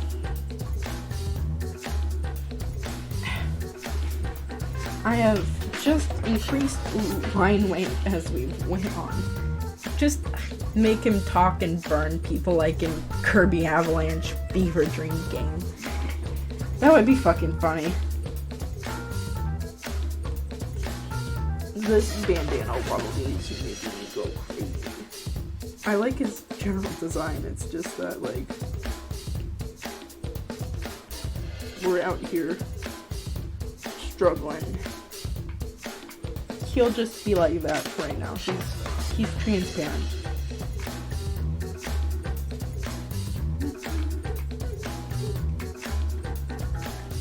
All this Kirby talk is making me my old idea for Kirby game. Okay, one more thing. Love to hear it, Caravan.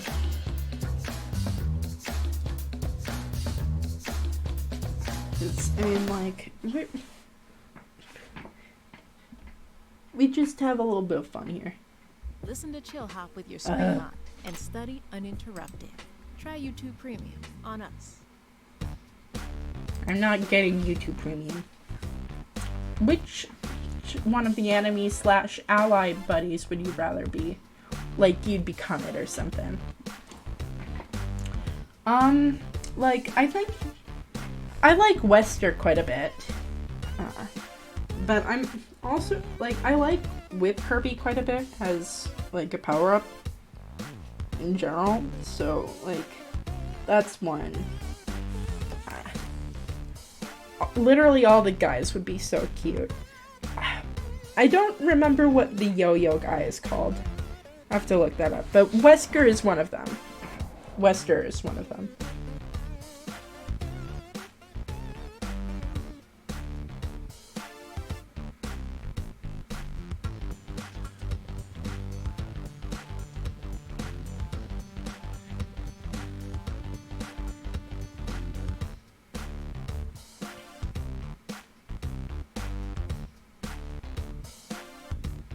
Enemy. I mean, like, they're all so cute. Gim is so cute. I really like Gim. Let's see.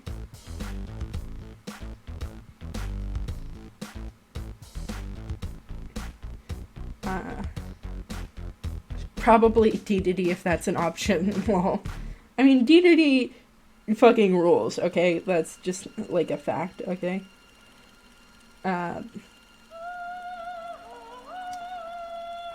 Let's see.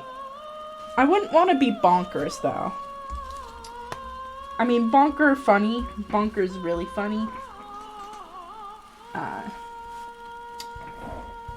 Let's see. NSP would be fun, too.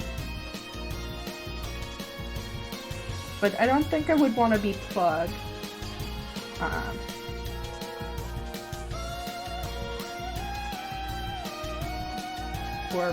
Or Biospark. I don't like Biospark's design. Bonker's fucking rules, okay? Bonker. Bonkers is bonkers. He's so crazy. He's so funny.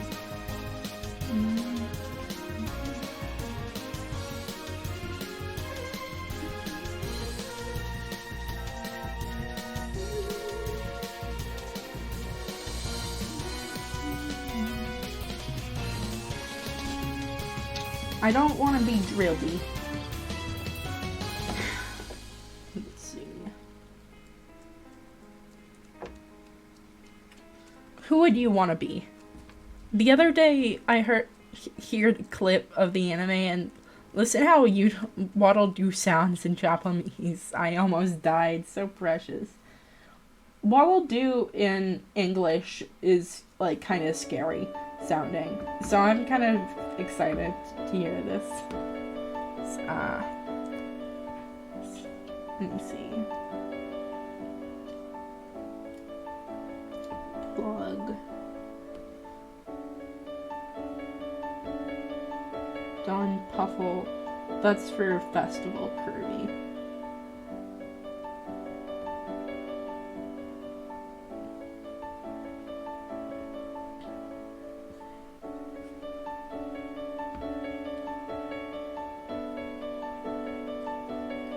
Let's see.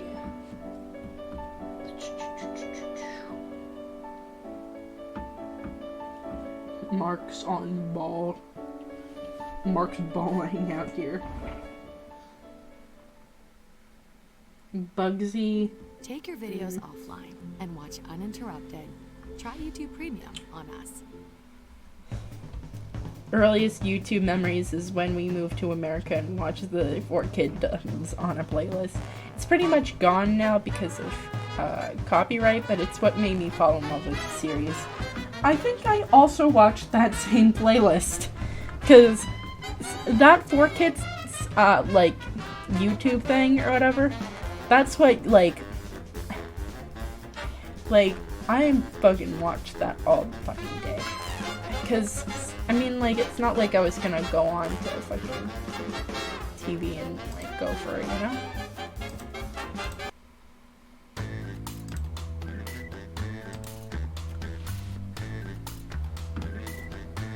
Poppy Bros.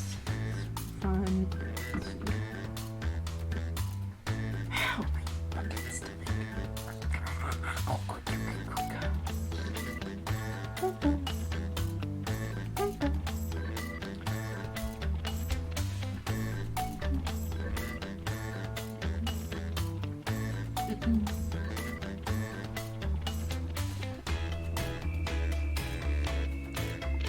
It's even abbreviated to KRBAY if you think about it.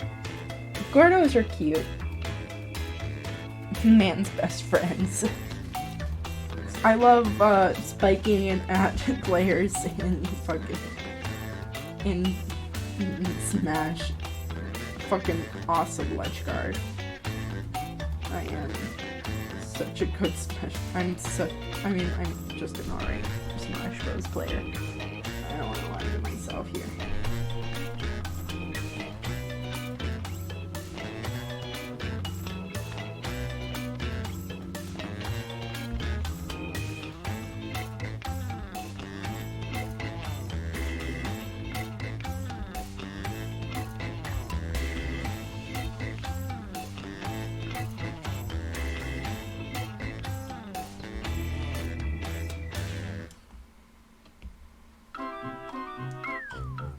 That looks good. You live by the Gordo, you die by the Gordo. Yeah, fucking people that know how to hit the item back at you suck. But, you know, you were just outplayed. And, you know, there's nothing you can do about that.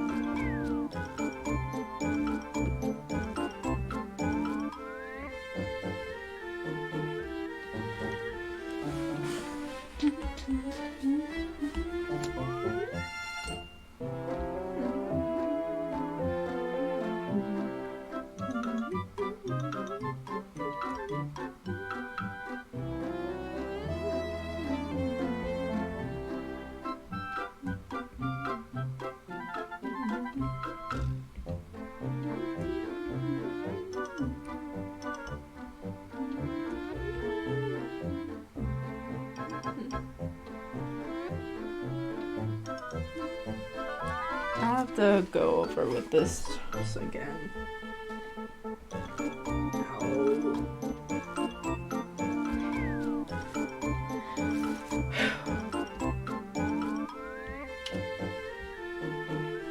Sometimes you just have to live with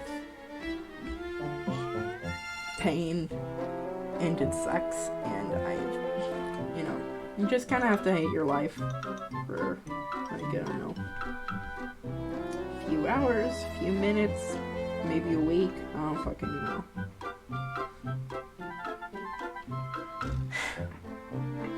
Anyway, let's see.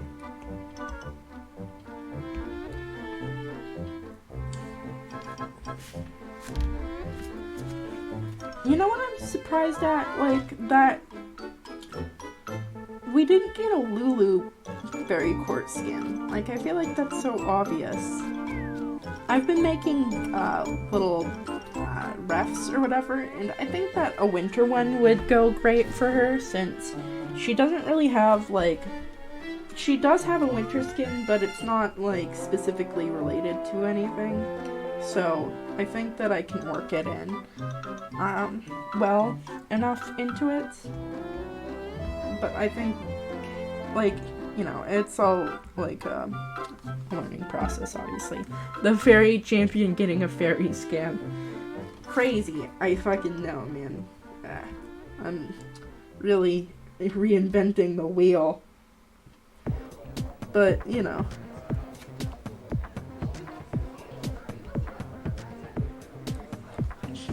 Are you crazy?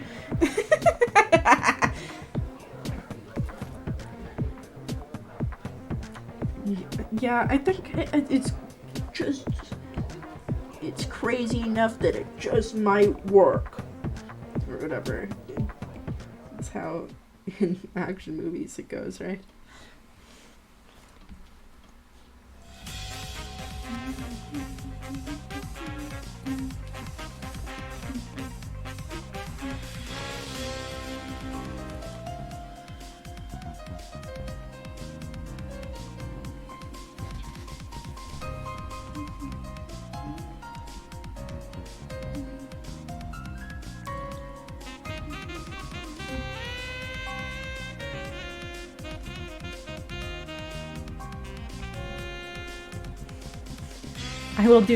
They will do Fairy Vex first because they fucking love to do opposites.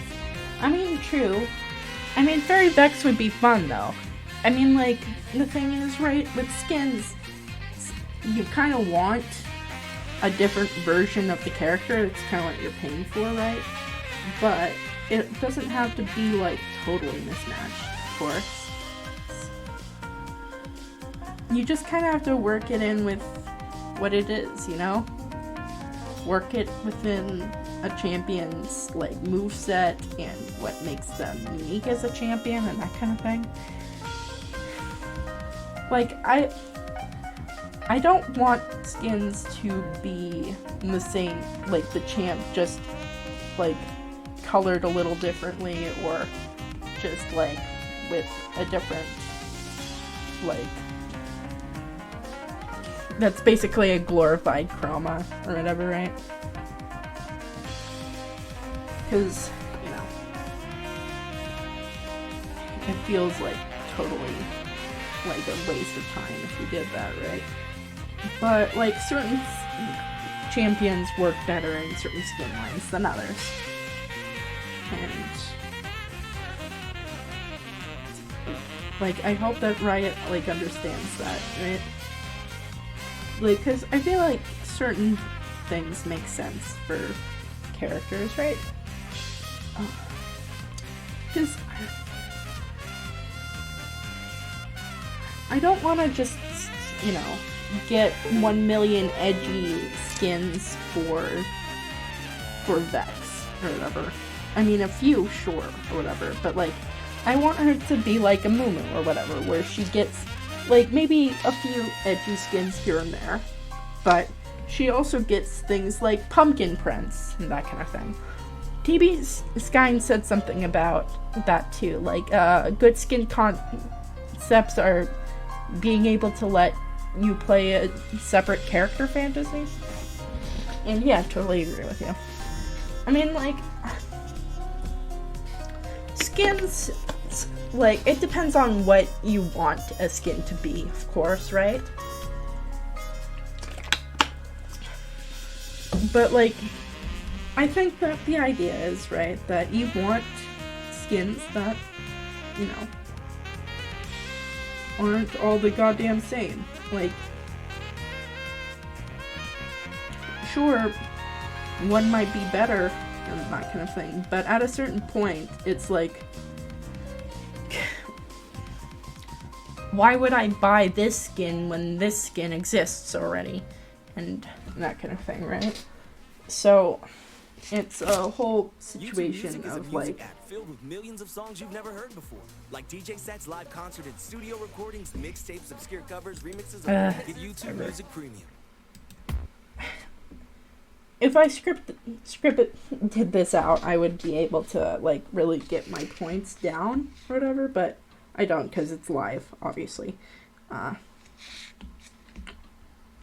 And it's a thing of, I like champion variety. I like seeing characters reimagined into different scenarios. Like, sure, like, in some situations, I'd like them to keep their personalities or whatever, but I think that a lot of the most successful skins don't do that. They go outside the box. That's why people really like... Well, that's not the only reason why people really like skins like, Omega Squad Teemo, but, like, you don't want things to feel redundant. You don't want the same thing repeated ad nauseum. Like, Kane, as like a concept or whatever, works way better when you go outside of his demon angel kind of dynamic, because oh my god, is it boring. Because you've seen that so many times within media that it's just kind of, like, exhausting. And, like, Kane and Rost have a very, like, pronounced dynamic, and it's really fun. And that's why things like Odyssey Kane work really well, because they aren't doing this whole demon angel spiel. They're doing a whole different spiel with you, or whatever. They're working those characters and concepts into the universe itself. You've got your buttoned up officer, and you've got like a power hungry dark cosmic creature that is just using said person for his own gain. I think it's really fun.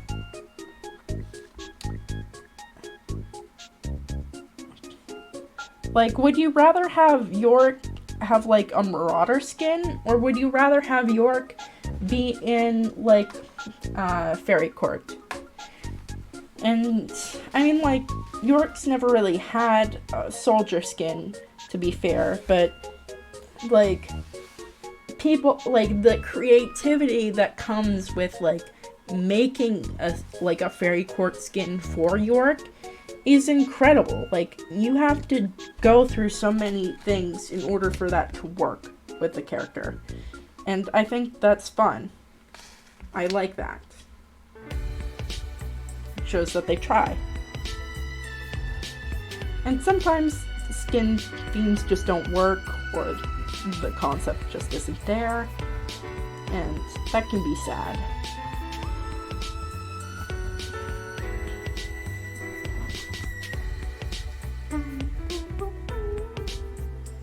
Alright, come on.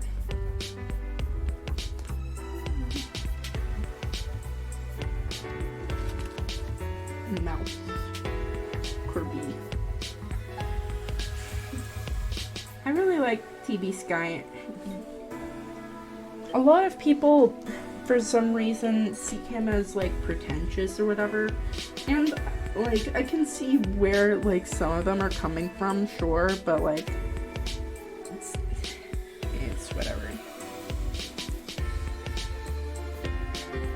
I play York with the classic skin anyway, even if I pretty much have pretty much all the skins, same as Mord. I mean, like, you can't really improve that much on perfection, you know? But they can damn well try. And, you know, I think that, like, what they can do for characters like York, like Mordekaiser, is really incredible. Whatever. Like, Mordekaiser totally fits in, like, Ashen, like, the Ashen Knight universe or whatever. Like, oh my god. Please stop making Ashen Knights without armor. The name is literally within the fucking title. Oh my god, how do you mess that up that badly? Honestly, if it was just a Pike-only skin, I probably, like, these things would have just gone away, and we would have been like, yeah, that Pike skin was fucking cool, man. But no. And, like, you don't have to always have Silas's shirt off all the fucking time. That's not what makes him recognizable as a character. What makes him recognizable is his fucking chains. You can't even see his tits most of the time. You don't... Ugh. I mean, like, it makes an easy visual indicator, I guess. But, like, I don't think that you need that with a character with such strong shape language as Silas. You can always tell him, like, tell it's him because he has chains that are irremovable. You can always see it on him. And then they gave him a shirt in Anima Squad. The only time where I think that it would have been, like, a good thing if he didn't have a shirt in there, like, his Freljord skin doesn't have a shirt for some goddamn reason. But no, the skin where it's literally, like a Gundam anime bullshit skin? No, that's when we give him a shirt. Okay.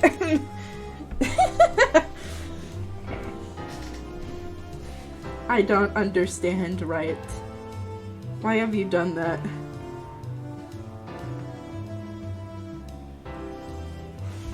The fucking Freljord skin is whack as fuck. And you know what's funnier about that skin? It's fucking canon, too. So, not only do you have to deal with the fact that the Freljord skin even exists in the first place, you also have to deal with the fact that the Freljord skin is apparently what is going on in main lore. That's what is happening currently. And, you know, man, Riot, do you, like, Silas isn't even an Iceborn. It's not like he can steal his fucking jeans or whatever. What is classic with the White Hood, Jesus. You know? That should have been a freebie, like, Thresh, or, like, Captain Gameplay. No, they sell that at... Yeah, they are selling that skin. And that's funny. And, you know, I don't know how to feel about it, really. It's really funny, but, you know. It's not like Silas has bad animations either. It's just that, like, oh my god. It's not like he can steal jeans either. Like, just, he can... Riot, he doesn't breathe through his skin. And, like, I get, like, shirtless champ fun or whatever, but they don't always need to have their shirt off, okay? Like, Lunar Wraith Silas works with a shirt not being on his body because it is supposed to literally be, like, for sex appeal, okay? That's what it's designed for.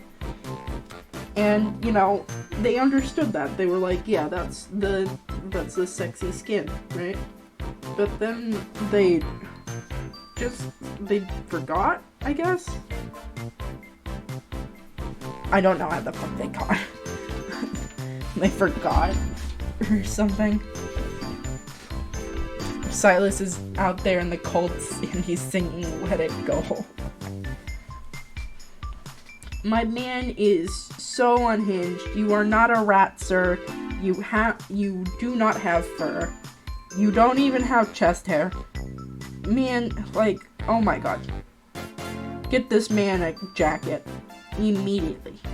Give this man a parka. Give this man, give him a shirt. He is going to die of frostbite.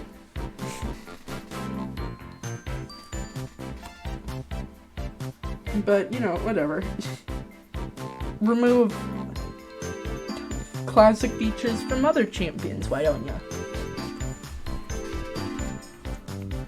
I don't get it. They also just, like, for a lot of women champions, they've gotten better at this, but, like,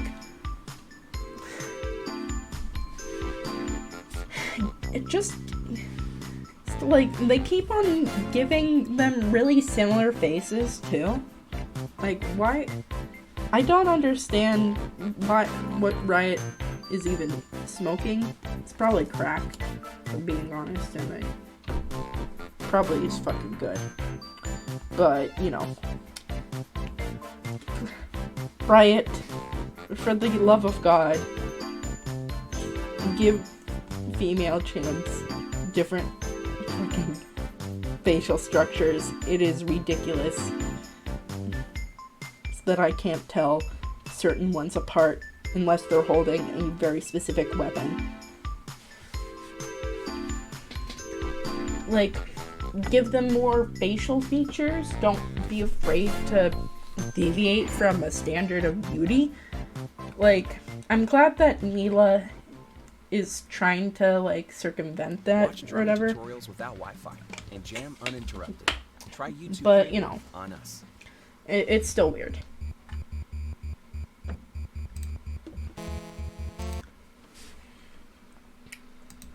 But yes, give him a soldering item. Iron. I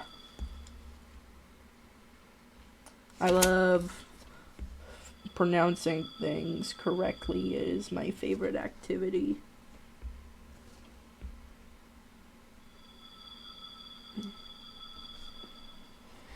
Let's see.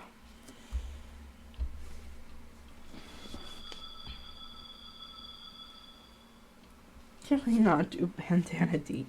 I really don't want to do it. Anyway, Wester fucking rules. Stan him. Love him very much.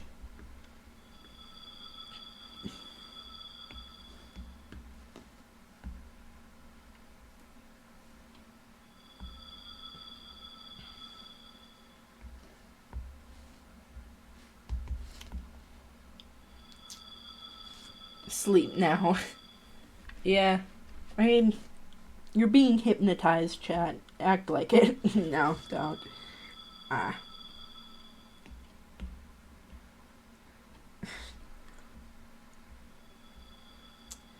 Let's see. A lot of skins are... Bandana D is a ninja, transparent. You can't see it. True. It's not because I'm just putting him off because I don't really like how I did his line art, and I'm just kind of trying to forget he exists for the time being. No, it's all part of my master plan. To draw? Maybe? I don't know. Genius, you. I'm so intelligent, guys. My big brain strategies. I have a 400 IQ. Which is like crazy. That's really smart, guys. 500 IQ plays.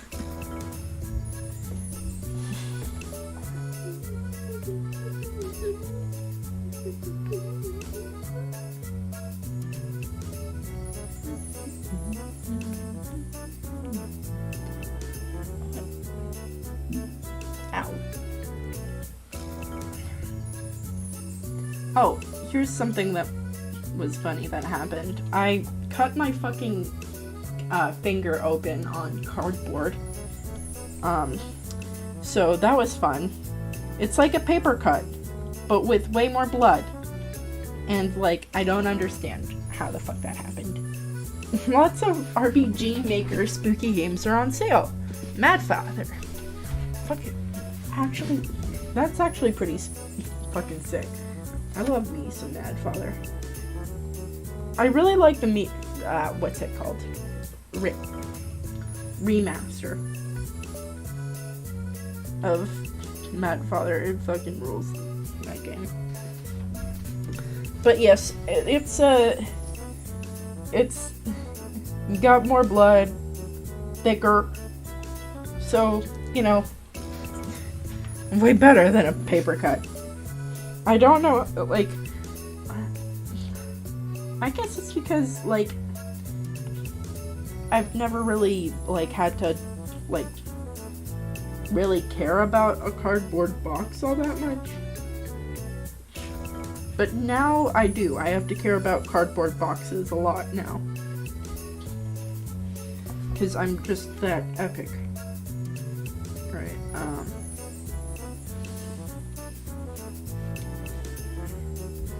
do you think that DDD and Meta Knight kiss? Serious answers only. It's from chat, okay? I need to know this. Bro, I'm so easily distracted. What the hell?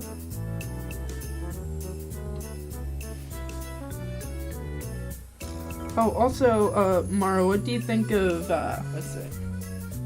what do you think of Emilio? Because, I mean, like, I'm glad that they're, what's it called? I'm glad that the League community has decided to embrace motherhood, I guess. Nope, they bros. They all share food with their mouths, though, but then they say no homo. DDD absolutely says no homo. That is just canon. He absolutely does it. Kisses my partner in bed. No homo.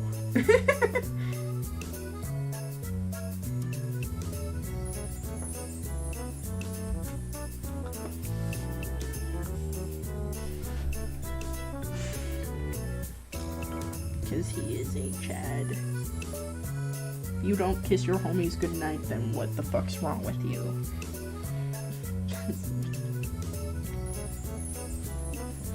Fucking DDD classic over there. Though I don't think that there should be shipping in Kirby games in general. I think it's weird. Oh, also, I've been getting into a lot of, what's it called? I've been getting into a lot of Pikmin speedruns for some reason. I don't know how this happened, but, like, I'm just, like, I'm into the Pikmin mood for some reason.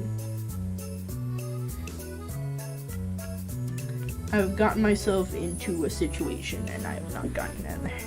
In Kirby Fighters 2, DDD bites a tomato and throws the other half to Meta. And in the final credits, Pikmin based. Yeah, I mean, like, I think it's because, like, Pikmin 4 is coming out soon or whatever. But, like, I've always liked Pikmin as a franchise or whatever. I mean, like, I suck at time limits, and, you know, that's why Pikmin 2 is, like, weirdly my favorite, even though it fucking sucks in terms of jank or whatever. But, like, I really like seeing Pikmin, like, ROM hacks and speedruns. Like, I didn't even know that was, like, a category of things that you could do, but I think it's just because it's a little niche that the YouTube algorithm was like, you want this? And I went, yeah, I do want this. I played three in a row last summer. I really like 3, mostly because it's, like, it mixes the time mechanics of the first one with, like, the what's it called? Strategy of like Pikmin 1 or whatever. Like I replayed the 3. They're niche speedruns are the best. Yeah, I really like seeing how people like speedrun like SpongeBob Battle for Bikini Bottom. Like they had to grease up their fucking like what's it called CDs in order for like they scratched it in order for it to load differently. It is fucking crazy. I toyed with the enemy randomizer for Pikmin 1. Yeah, that shit's so fucking fun, I think. The 3 games, sorry. I think I like 3, like, I like 3's juice mechanic quite a bit. Also, its visuals are just top-notch, but, like, it's really easy, and I think that's why I like it the best, in terms of, like, just casually enjoying it or whatever, you know? I'm not very good at RTSs.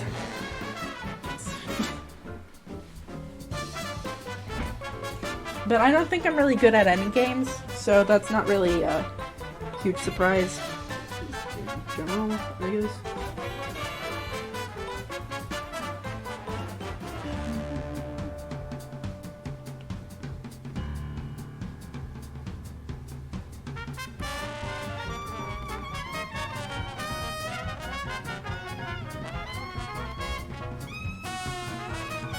Anyway, like, people, like, playing with, like, restrictions are also fun, too. Like, it's really interesting to see what they do with it, you know?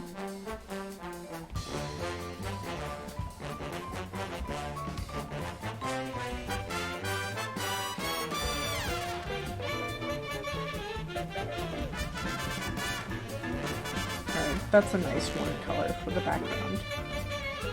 Here.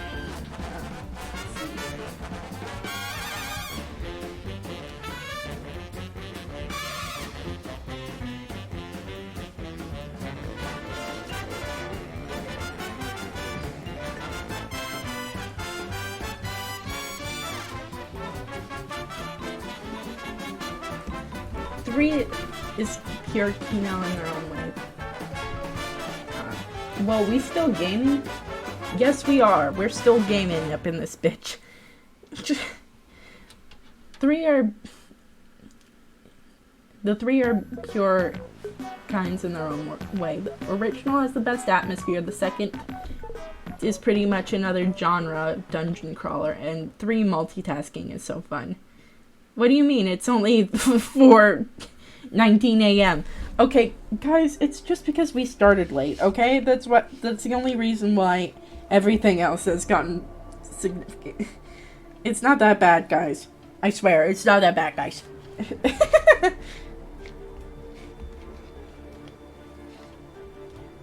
Anyway, like, I really like, collecting fruits. I mean, like, shit pieces and, like, treasure are fun, and, like, Louis fucking best character. Like, if Louis, like, he is my favorite character. Besides, like, the president, really fun characters. Also, I really like Charlie, too. But I like collecting fruit. Fruit is so much fun, okay? I think it's also because I like the fruit names, and like the juice just looks yummy. Like I want to eat I want to eat it. Like I don't eat fruit, but like I would want to eat the Pikmin 3 fruit, which is funny because it's just grape and other stuff. But I mean, like, if video game food don't count. Louis, unironically most evil being in all of Nintendo. I like in the Piclopedia where it's just like different ways to cook the enemies in the fucking game. Like, oh my god, you are stupid. You are... Like, he is just a really strange little guy. He's just a strange creature.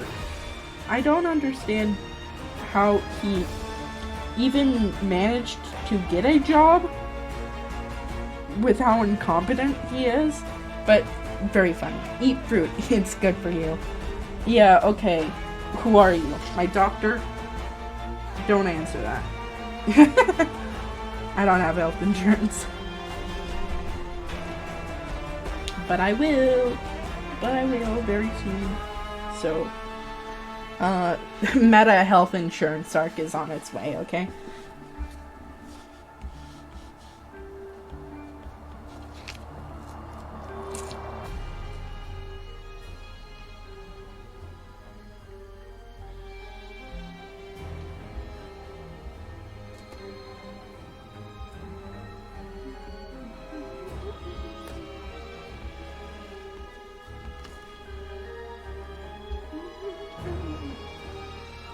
Pikmin be like, yeah, this is the biggest doofus of all time. Send them to a new planet. Yeah, and then the president goes with you. The president fucking rules, man. He may be a dirty capitalist, but he is his design is peak. He is so perfect, he is so shaped. I love him, okay? Also, I think that they could have introduced a time mechanic into the second game. They just didn't want to. They were like, what if this game was just an entirely different one? And okay, guys. But yeah.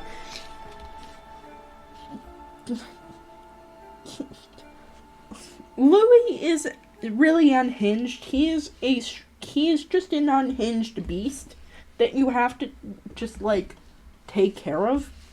He is not, like, you should not get him. If we don't get more Umibozu in 4, I'm gonna be mad. I mean, I know that we're getting a dog. We need to give some sense to the freaking plasma wraith. Yeah, true. Cause like, it's not dead. It literally is not dead.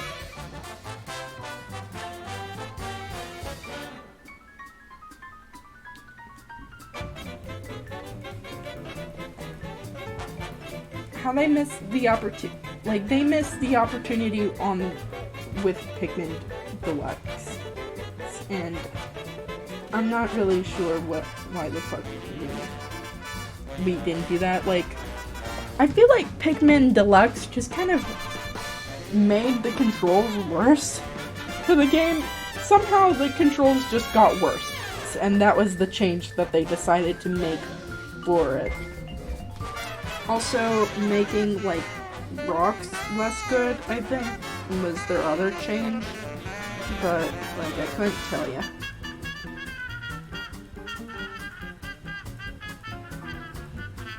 The Wii U had such good controls with the gamepad. Yeah, it was really designed for the Wii U in mind, you know? It really, like, you could look at the map and, like, really understand where everyone was. With the Switch version, you have to, like, you have to pull up the map separately, and it's weird. Even games like Wind Waker are nicer on it. Can access inventory while playing. Exactly. It's a nice feature. I'm sad that the Wii U didn't last that long in terms of, like, console life or whatever. I feel like it had a lot to give. But, you know, whatever.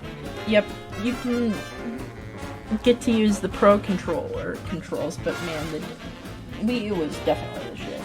Like, I feel like people were, like, really hard on the Wii U, and, like, I guess Nintendo was like, yeah, guys, we have to make a different fucking console. This one fucking sucks. And so they made a different one, and, you know, guys,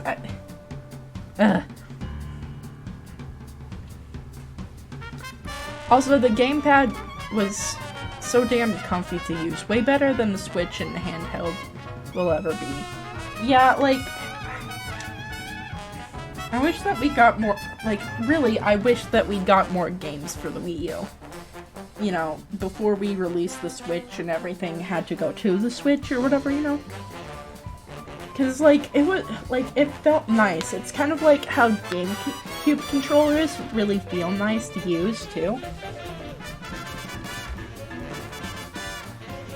Like, it's kind of that situation to me.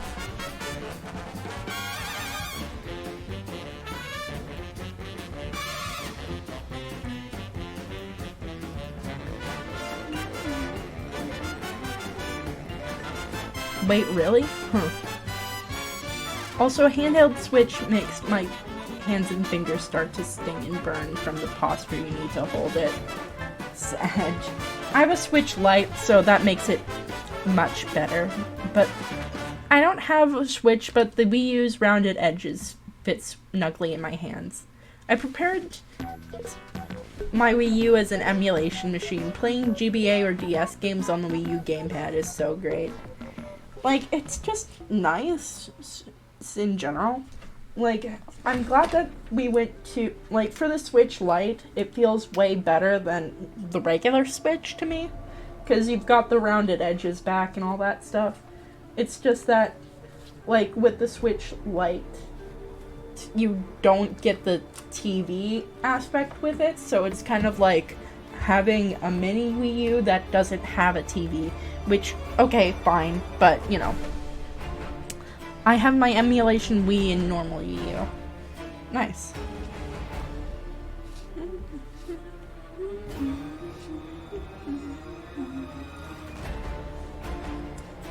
I think that, like, the Wii's controls, to me, like, some Wii games are alright or whatever with its controls, but, like, to me, it's just, like, one of the worst because they... Like, the nunchuck is, like, really hard to use. And also, most games from that era, like, involved motion controls, which fucking suck. Also, my Joy-Cons are essentially unusable after normal use. Sad.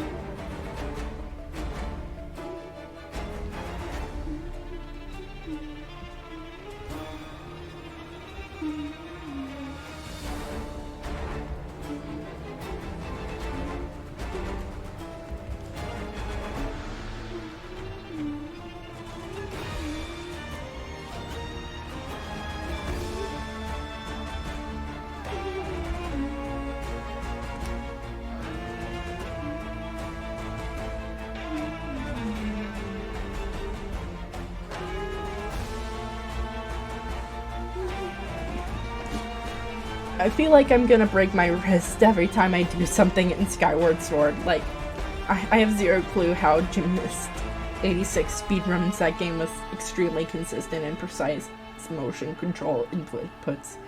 God damn it. I don't understand either. I replaced my joysticks on my Joy-Cons last year. It cost me €6 each, and they're lasting okay. That's good. But, it's funny. Skyward Zelda is my favorite appearance of Zelda, though. I was afraid to fucking break them.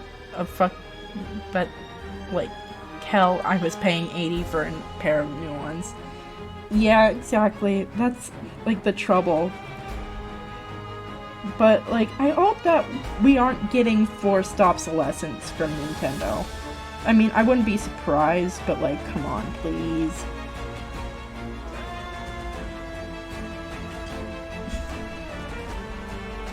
Skyward Sword is really, really fucking pretty, though. It's, like, gorgeous. Like, I really like Twilight Princess, obviously. But to me, its visuals are also muddy and also had to deal with Wii controls. It's probably that, and they have worse production.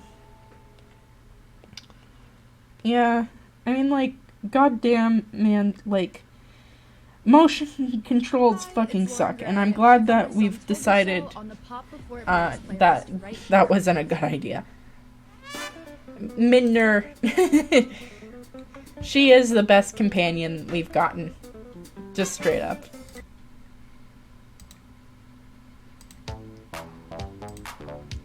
That flaw that causes massive Joy-Con drift issues is so simple to fix that someone was able to fix it in like 15 minutes of work. God damn, man. Me when Nintendo doesn't care about consoles, you know, the main thing that they fucking sell. That's crazy. That is crazy.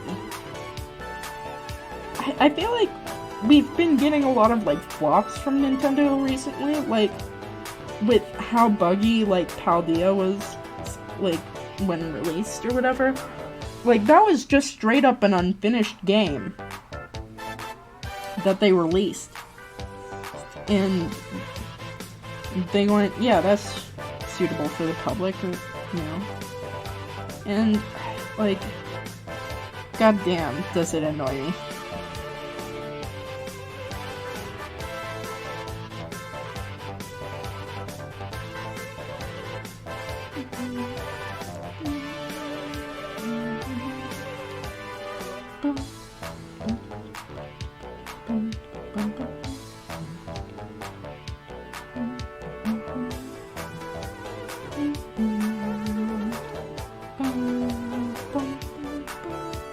Yeah, they get away with it because me want to spend.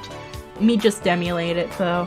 Yeah, I mean like, if, like, main thing is stealing from companies is always morally correct. Like, I mean, some people will be like, don't you want better products or whatever? Well, when they start making better products and actually caring about their fan bases, maybe we'll do something about that then, huh? Like, I'll reward them when they're good, and I won't when they fucking suck. Okay? Like, they can't just treat users like they're going to always be there for the content, because, no, you can't just do that to people. I wonder if they expected the Switch to be powerful while they were making the game. More powerful than the game. I mean, maybe. But I feel like it was mostly just deadlines that rushed the like, cause, like, they keep on pushing out Pokemon games, like, the Galar region and like Pokemon Arceus and like all that, like, they don't need yearly releases, but they keep putting them on them or whatever. Like, they already had Pokemon games that were going to last just fine, but then they were like, no, we need a new game. We need more money. Like, oh my gosh.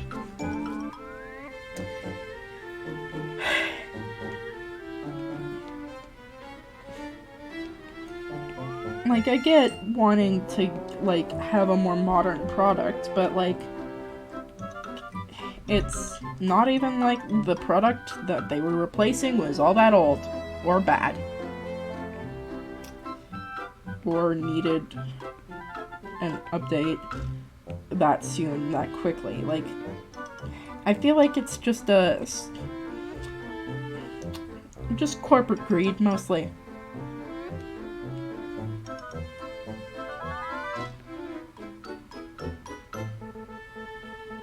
But, you know, that's neither here nor there.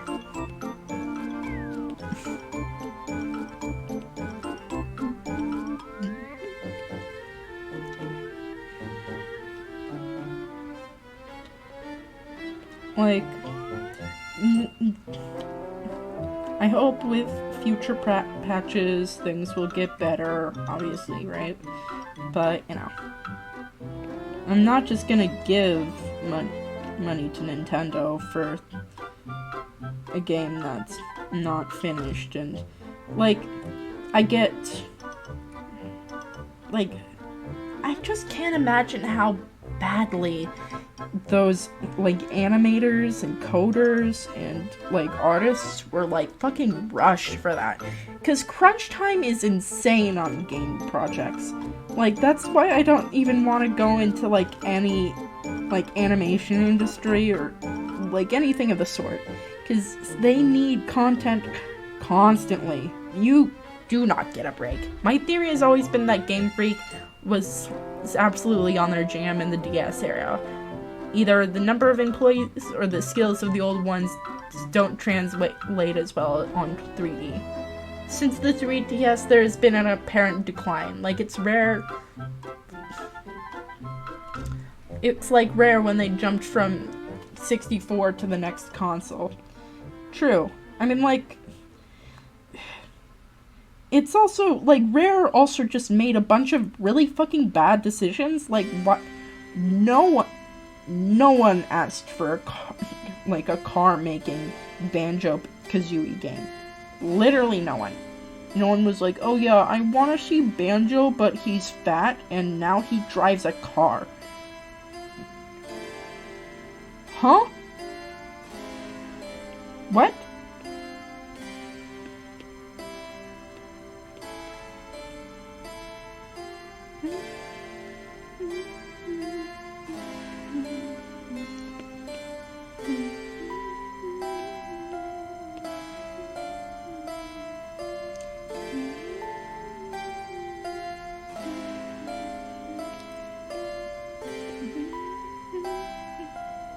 Alright. Let me see. 3DS and Wii U released with 0 viable titles, lol. Out of their zone of comfort. Well, Wii U had a Zombie U, which was alright. Nuts and Bolt is, like, poor if it was terrible. Like, you just make an ugly abomination and nothing else. And Scarlet has been a buggy mess is a tragedy because outside of that, it's the best Pokemon game they've made in years, bar none. God, Nuts and Bolts was actually my introduction to Banjo when I was younger. That is sad. I am so sorry for you, Caravan.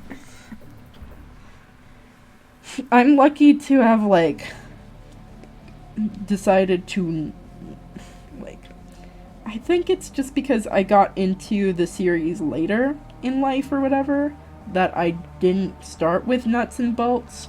But god damn, if I started with that, oh my gosh, I don't know how I would even really view things like that. Came with Duel with Viva Pinata, so it wasn't all that bad. Viva Pinata was so randomly decent. Viva Pinata fucking rules, okay? That show was pretty fucking weird, though. I don't understand, like, they made a video game tie-in for a game that wasn't even that popular, but goddamn, was it strange. There was a whole cannibalism episode. Like, it was just straight up cannibalism, and they did not pretend like it was anything else. They were like, yeah, like one of the characters literally becomes a fucking, what's it called? Viva Pinata. And yay. Let's see. But yeah, one of the characters literally is dressed up like Hannibal Lecter and put on trial. Like, that's where the fucking show goes. I don't know why they did that, but, like, it was very funny. I'm not gonna lie. Very funny. Love that you either got your Xbox 360 with Viva Pinata, or you got an Xbox 360 Slim later with Halo Reach like a Chad. I got a used I got a used Xbox 360 with a Kinect, and I don't even remember what game I even played on it. But I remember just, like, trading it with my older brother for some reason. And that was the end of it. There was, like, the Kinect fucking sucked. Imagine not having Enye on your keyboard. It's shaking my head. The Kinect incident. Yeah, I was forced to grow up with motion controls, and goddamn, was that an introduction to video games. I was like, I think I just suck at video games, guys. I did not realize as how badly, like, those motion controls fucked with everything. Connect Star Wars karaoke. Stop, I love Viva Pinata. I'm Han Solo lives rent free. Also, hello, Duck. But yes, I'm Han Solo is a fucking bop.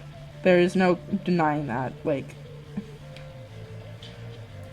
that's just a true fact. My name's Han Solo. Han Solo. I liked Just Dance as a kid quite a bit.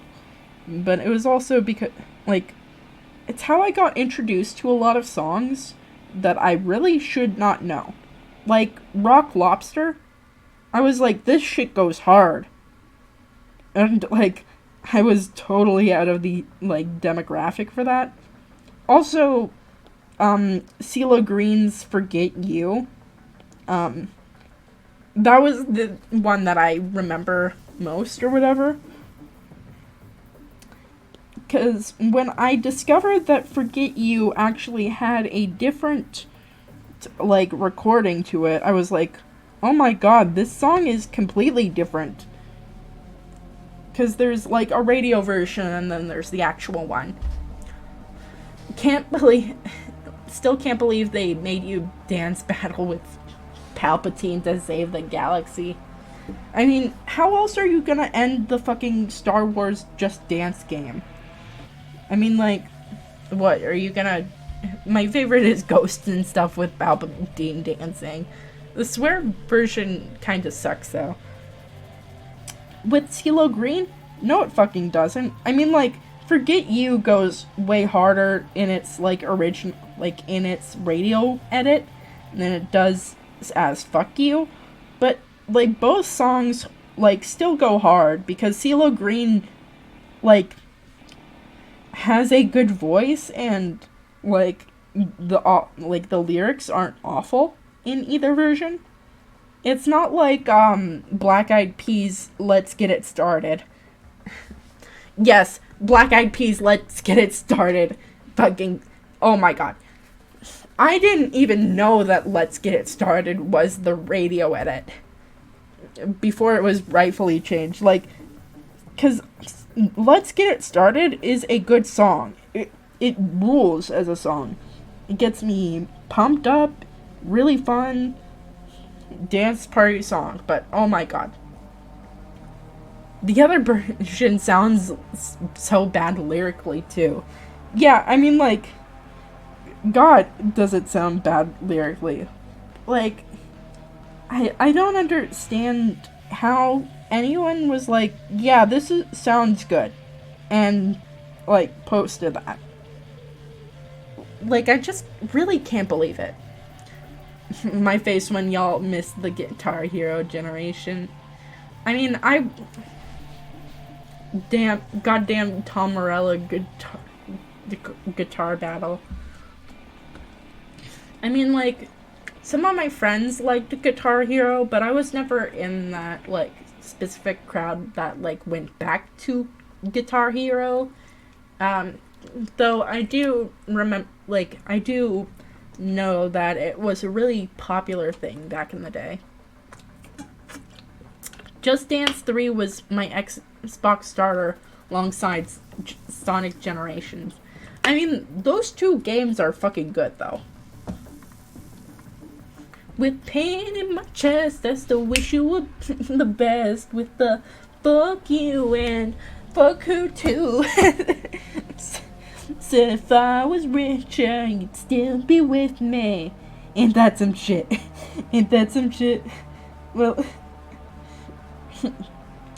some change in my pocket wasn't enough. CeeLo Green goes hard. I'm like, both songs actually go hard on that. Let's see. Most like radio edits just aren't as good as the other ones, but like Fuck You and Forget You are two complete, like, they have very different like connotations or whatever. Like, they changed the meaning of the song, and they both are like artistically sound in both of their interpretations, and I think that's good. Ain't that some ain't that some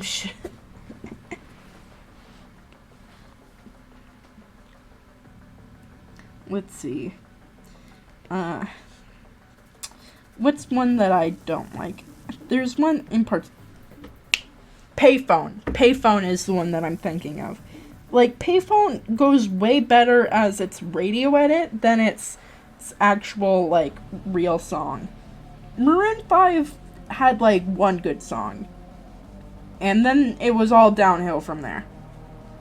Like, I don't know what happened, but they just got worse. They just kept getting worse, and they just decided to be popular, and, you know, whatever.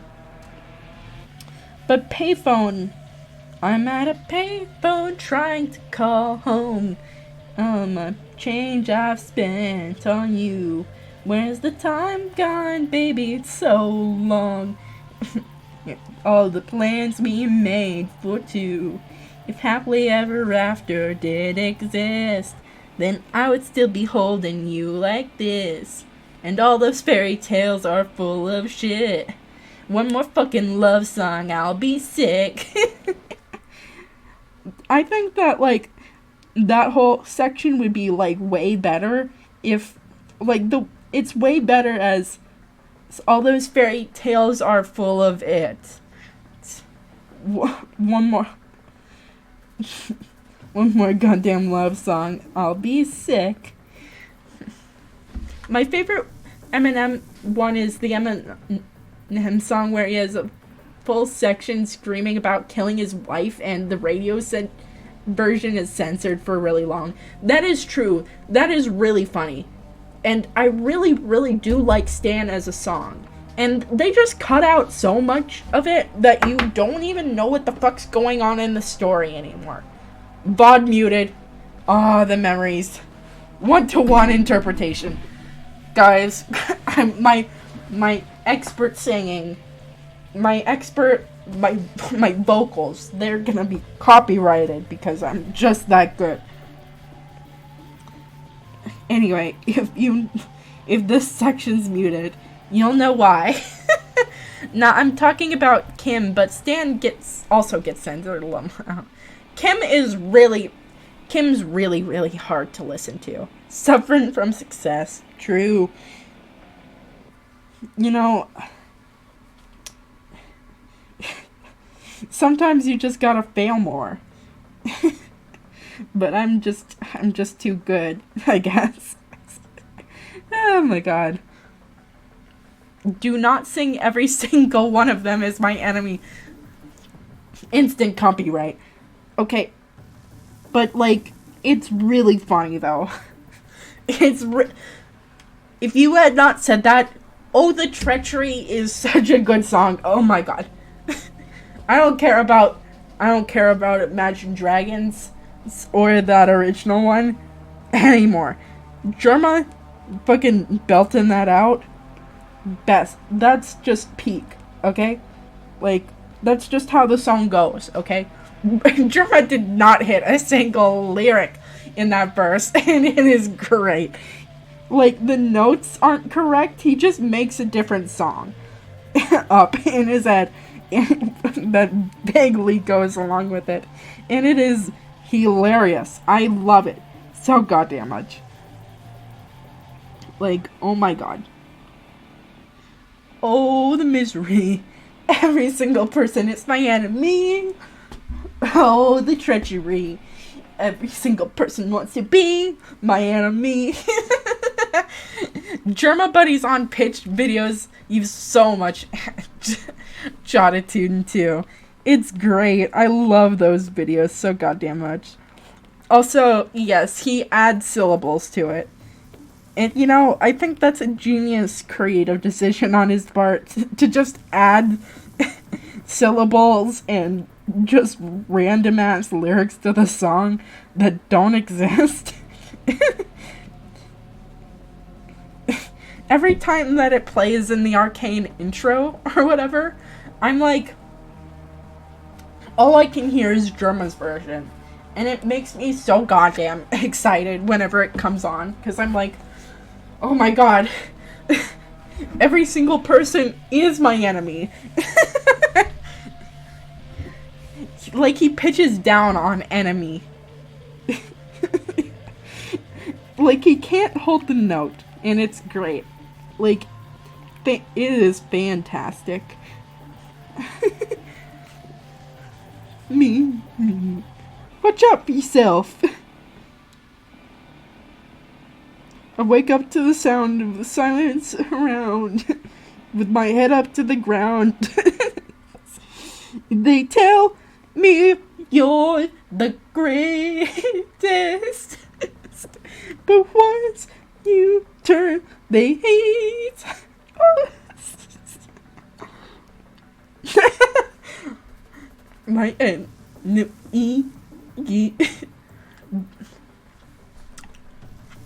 On one hand, it'll feel weird not to have Enemy be the intro song when season 2 comes out, but Germa has full claim of that song now, so I can't take it as seriously anymore. Yeah. My enemy. Like, he's just conquered the song. Like, in that bot or whatever, when he's, like, trying to sing it, he, like, continues to try and sing it. I hope they have Ed Sheeran for it randomly. Yeah, I mean, like, Ed Sheeran's, like, known for just, like, appearing in shit that he's not really supposed to be. Like, why the fuck are you here? And, you know, it is kind of funny. It is kind of really funny whenever he just shows up in a song. Like, why are you here, Ed Sheeran? Where did you come from? You're scaring me. Like, he's a very funny creature that just happens to have been successful in music. Very funny creature. Very, very funny creature. Why was he here during Wario's incident? True. I don't understand how he managed to get there.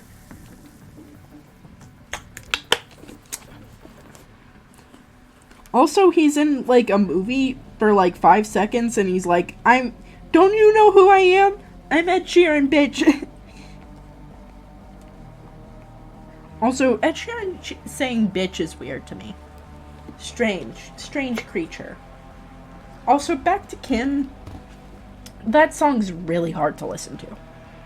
That'd mean Ed will show up when his song plays in one of the episodes, though. That's true, like, I don't really want Ed Sheeran to show up. If I'm being honest, kind of scary. That would be kind of scary if that happened.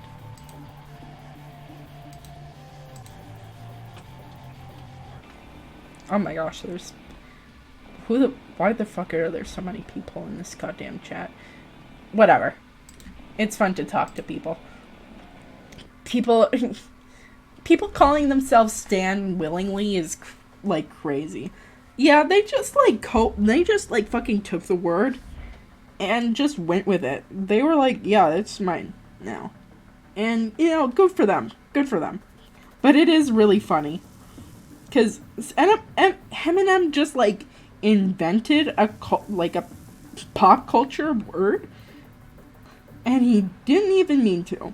Also, his songs have, like, sucked recently.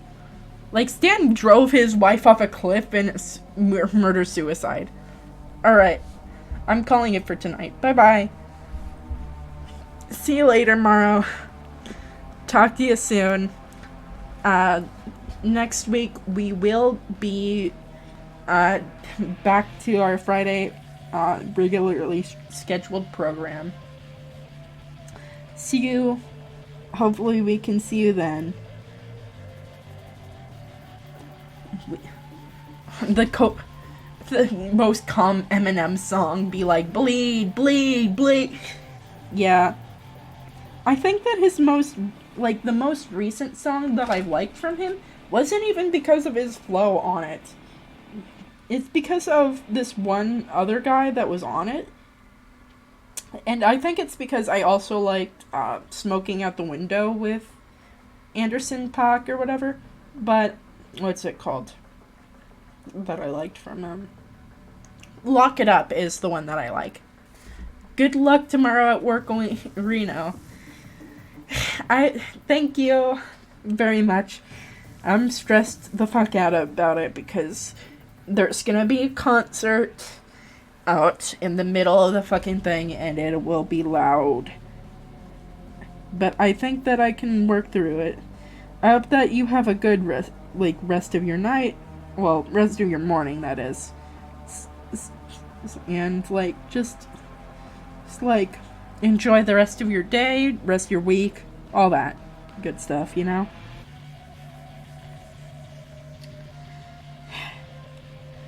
I'm glad that my employers do care about me enough to, understand that, sensory issues aren't just, a big joke or whatever.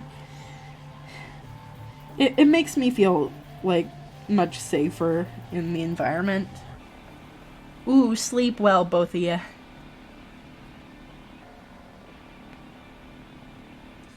Yeah, I'm a little scared, honestly, because, I've never been that good with concerts. I've been to a couple.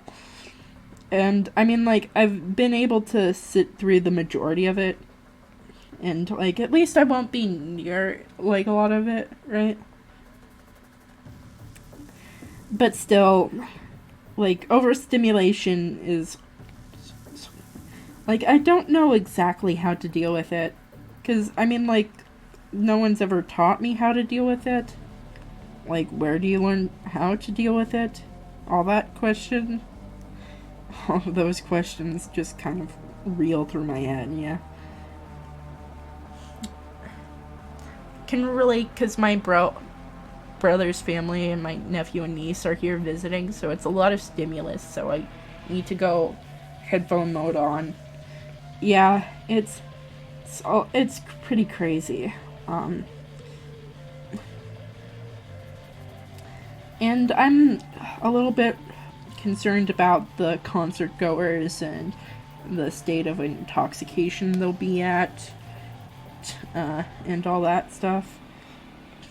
But hopefully, I'll be able to go into the back or, take a break when I need it. 'Cause it is a concert venue at the end of the day. And I do really like this job. I really do. The people there are really nice. And they're willing to make sacrifices for me. Make accommodations for me, that kind of thing. My boss gave me, noise canceling headphones because they had heard about it or whatever, and that was really sweet. They didn't have to do that. They didn't even, make me pay for anything or take it out of my paycheck or whatever. They just gave it to me.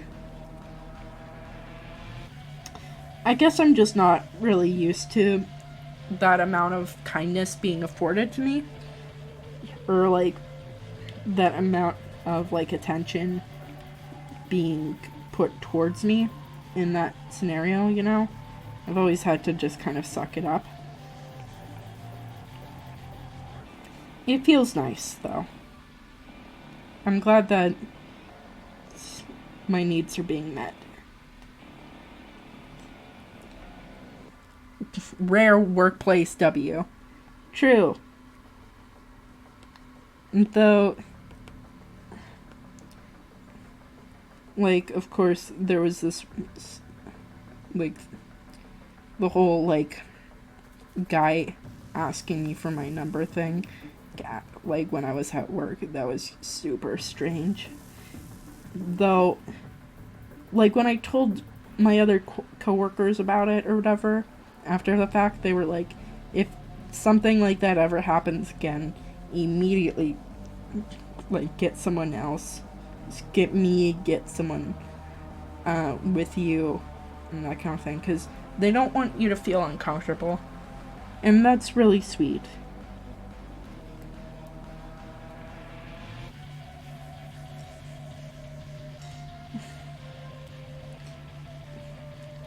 I'm trying to settle in and that kind of thing.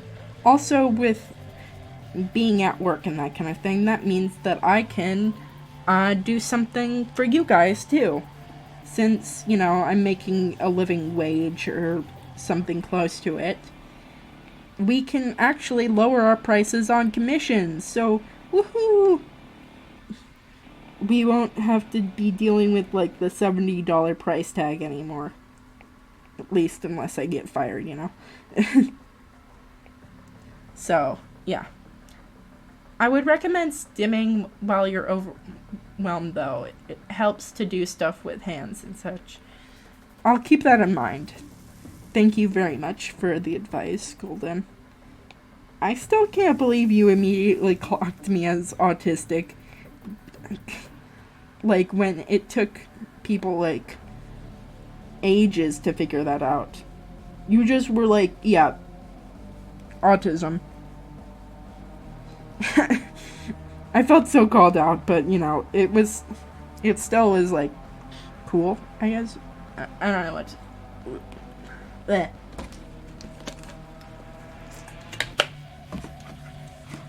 You know kind of what I mean.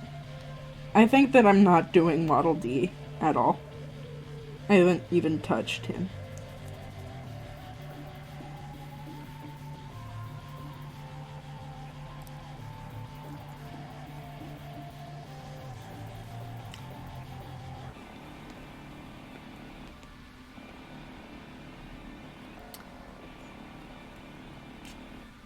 It's him, the Meta Knight.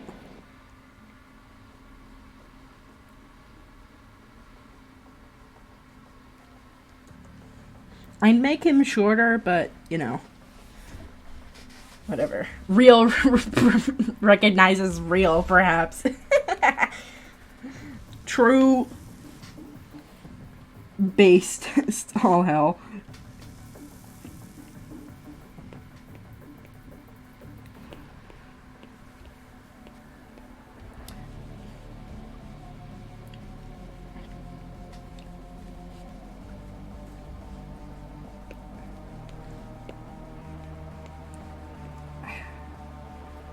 I've been trying to, like, not see myself as much as a burden as, like, I feel like I am or whatever because of my constant health issues. And I feel like it's all that kind of thing.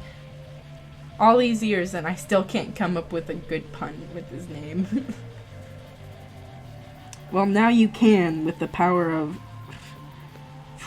weirdly specific coincidence. It's because, I mean, Meta is just kind of like what everyone has interpreted my username to be, and I was like, yeah, that sounds right. Like, because, I mean, it's metal, so, at the beginning of it, right? So,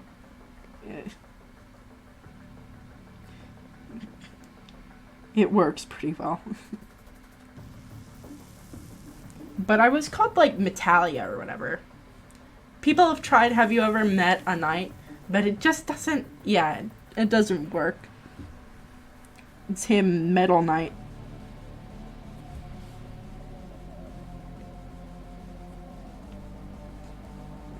That actually might be what it's based off of. Which would be really funny, actually. Also, Meta Knight's sword's called Galaxia, which is pretty cool. I only know that because of the anime. Because Metallic Hot Choco streams are full of weird 4Kids dub anime lore in there. And not much else.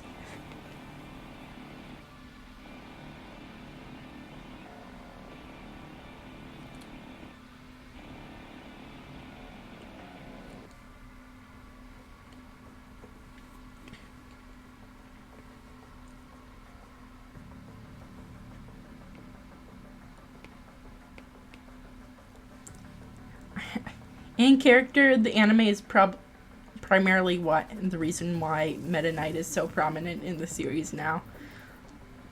True.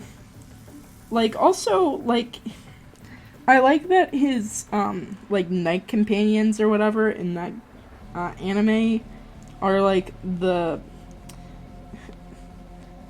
enemies in-game that actually give you the sword copy ability.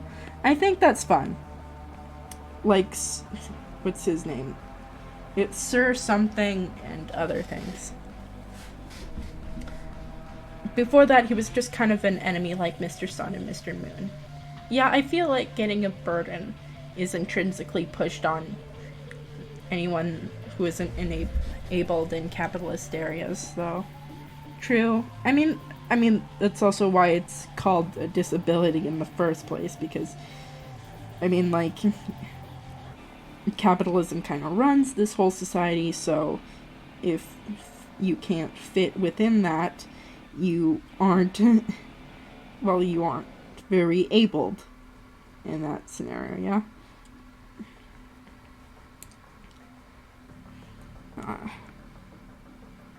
I love freaking out at large, loud noises and all that stuff. I remember being called a picky eater so much as a kid. I'd physically, like, retch and almost vomit at certain foods or whatever. And people were like, oh yeah, she's just picky or something. I feel like certain traits or whatever that are thrown as one thing are actually just traits of autism or whatever. And it's weird to think about that, yeah?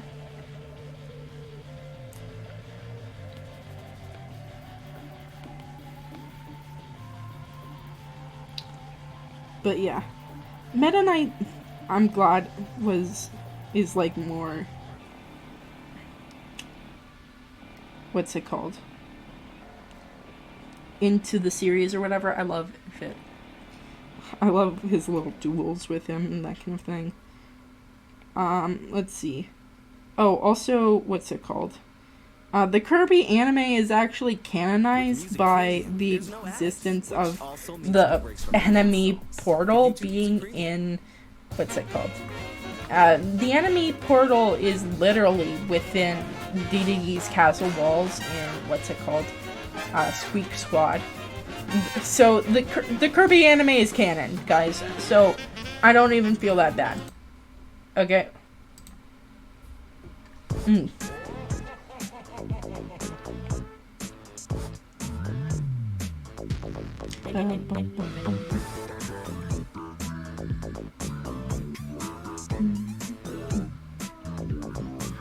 I wonder how you guys even perceive me.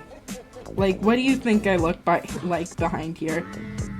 I mean, you can give, like, maybe a rough guess or whatever, right? But I think it's interesting to, like, hear what people think and what their ideas are, because it's just really hard for me to, like, get a general sense of things, I guess. So, I appreciate feedback more. Yeah, I got hit with the picky eater when I was just grossed out at European cooking. True.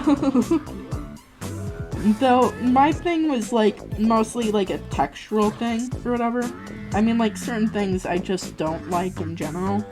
But, like, I like the way that strawberries taste. I like the way that blueberries taste. It's just that I hate I fucking hate their texture. They are so gross to me. Like, water is just like intrinsically in them because they're fruits, right? And like that would be good, right? But like, if I can only eat them if they're dehydrated or blended up or whatever. Like British and German nay-nay-ass food. Goddamn salted kale. Oh my god. We have to watch, like, Kay's cooking sometime on stream. That'll be a fun atrocity to witness together.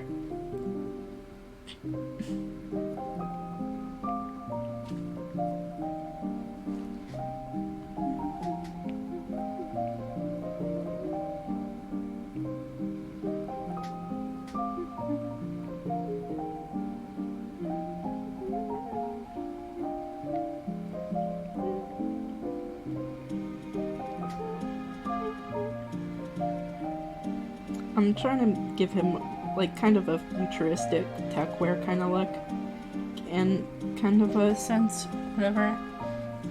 Also, in real life, you're just, Cynthia from Pokemon.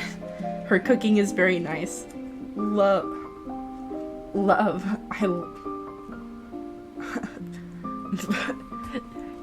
I love assorted meat and brine of the unholy spirit. Like, Kay's cooking is just a train wreck. A train wreck. But, like, she's such a nice lady, you know? She just eats like that, and, like, you know, I'm just like, damn bitch, you live like this? But, like, good for her, I guess, in her Iron Maiden t-shirt. I mostly just see you as your slug, Sona. I've gotta... Speaking of which, I have to change that up. Because it's still broken. Ow. My fucking lips are dry as hell. But yeah, I mean, like, it's kind of cool to see. At one point, I assumed that you looked like your glamoured Vagar in real life for some reason. Strange. I mean, like, that's kind of a cool interpretation, but not very correct.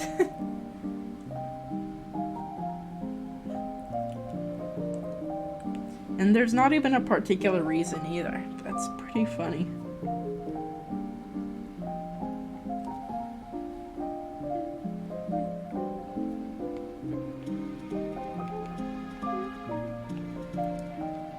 Field of Hopes and Dreams copyrights me all the fucking time. Oh my god, get me out of here. Ow.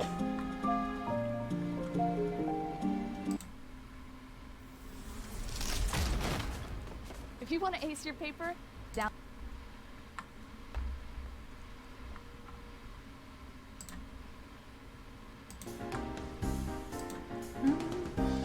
Make it. Okay, let me see. Alright, we're back up. My iPad is fucking burning up. I think that... Just pretend like Waddle Dee's there or something, I don't know. But... I think that's good for... That's good enough for now. This thing has been going on for a long time, and I want to go to bed. I have work. But also, I just want to eat cake as well. And I'm not eating on stream. I don't think that's the kind of ASMR you want to watch. Vagal in real life, real, not fake. I mean, I do have pretty dark hair, so, I mean, wrong, but true. True, real. It's for real.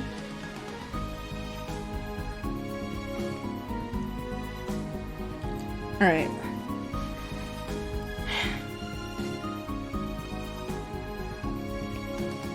I'll be moving these guys over, obviously, but I think for now that's where I'm gonna leave that.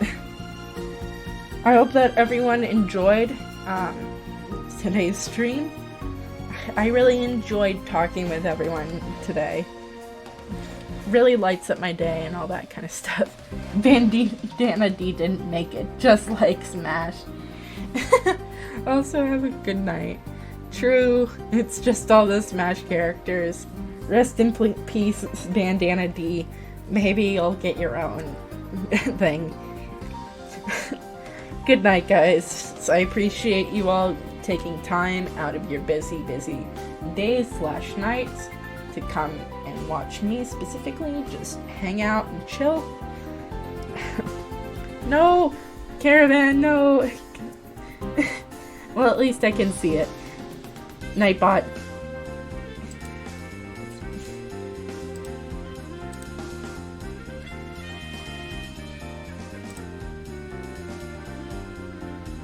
Anyway, I appreciate everyone that came out. Just, I do really like hanging out with all you guys, and it's fun to watch our little community grow, even though this content kind of, it's, well, I try my best, obviously, but, you know, it's not the most flashy or anything like that. Anyway, I'll see you guys next time, hopefully this Friday, and I'll be signing off for now. See you next time!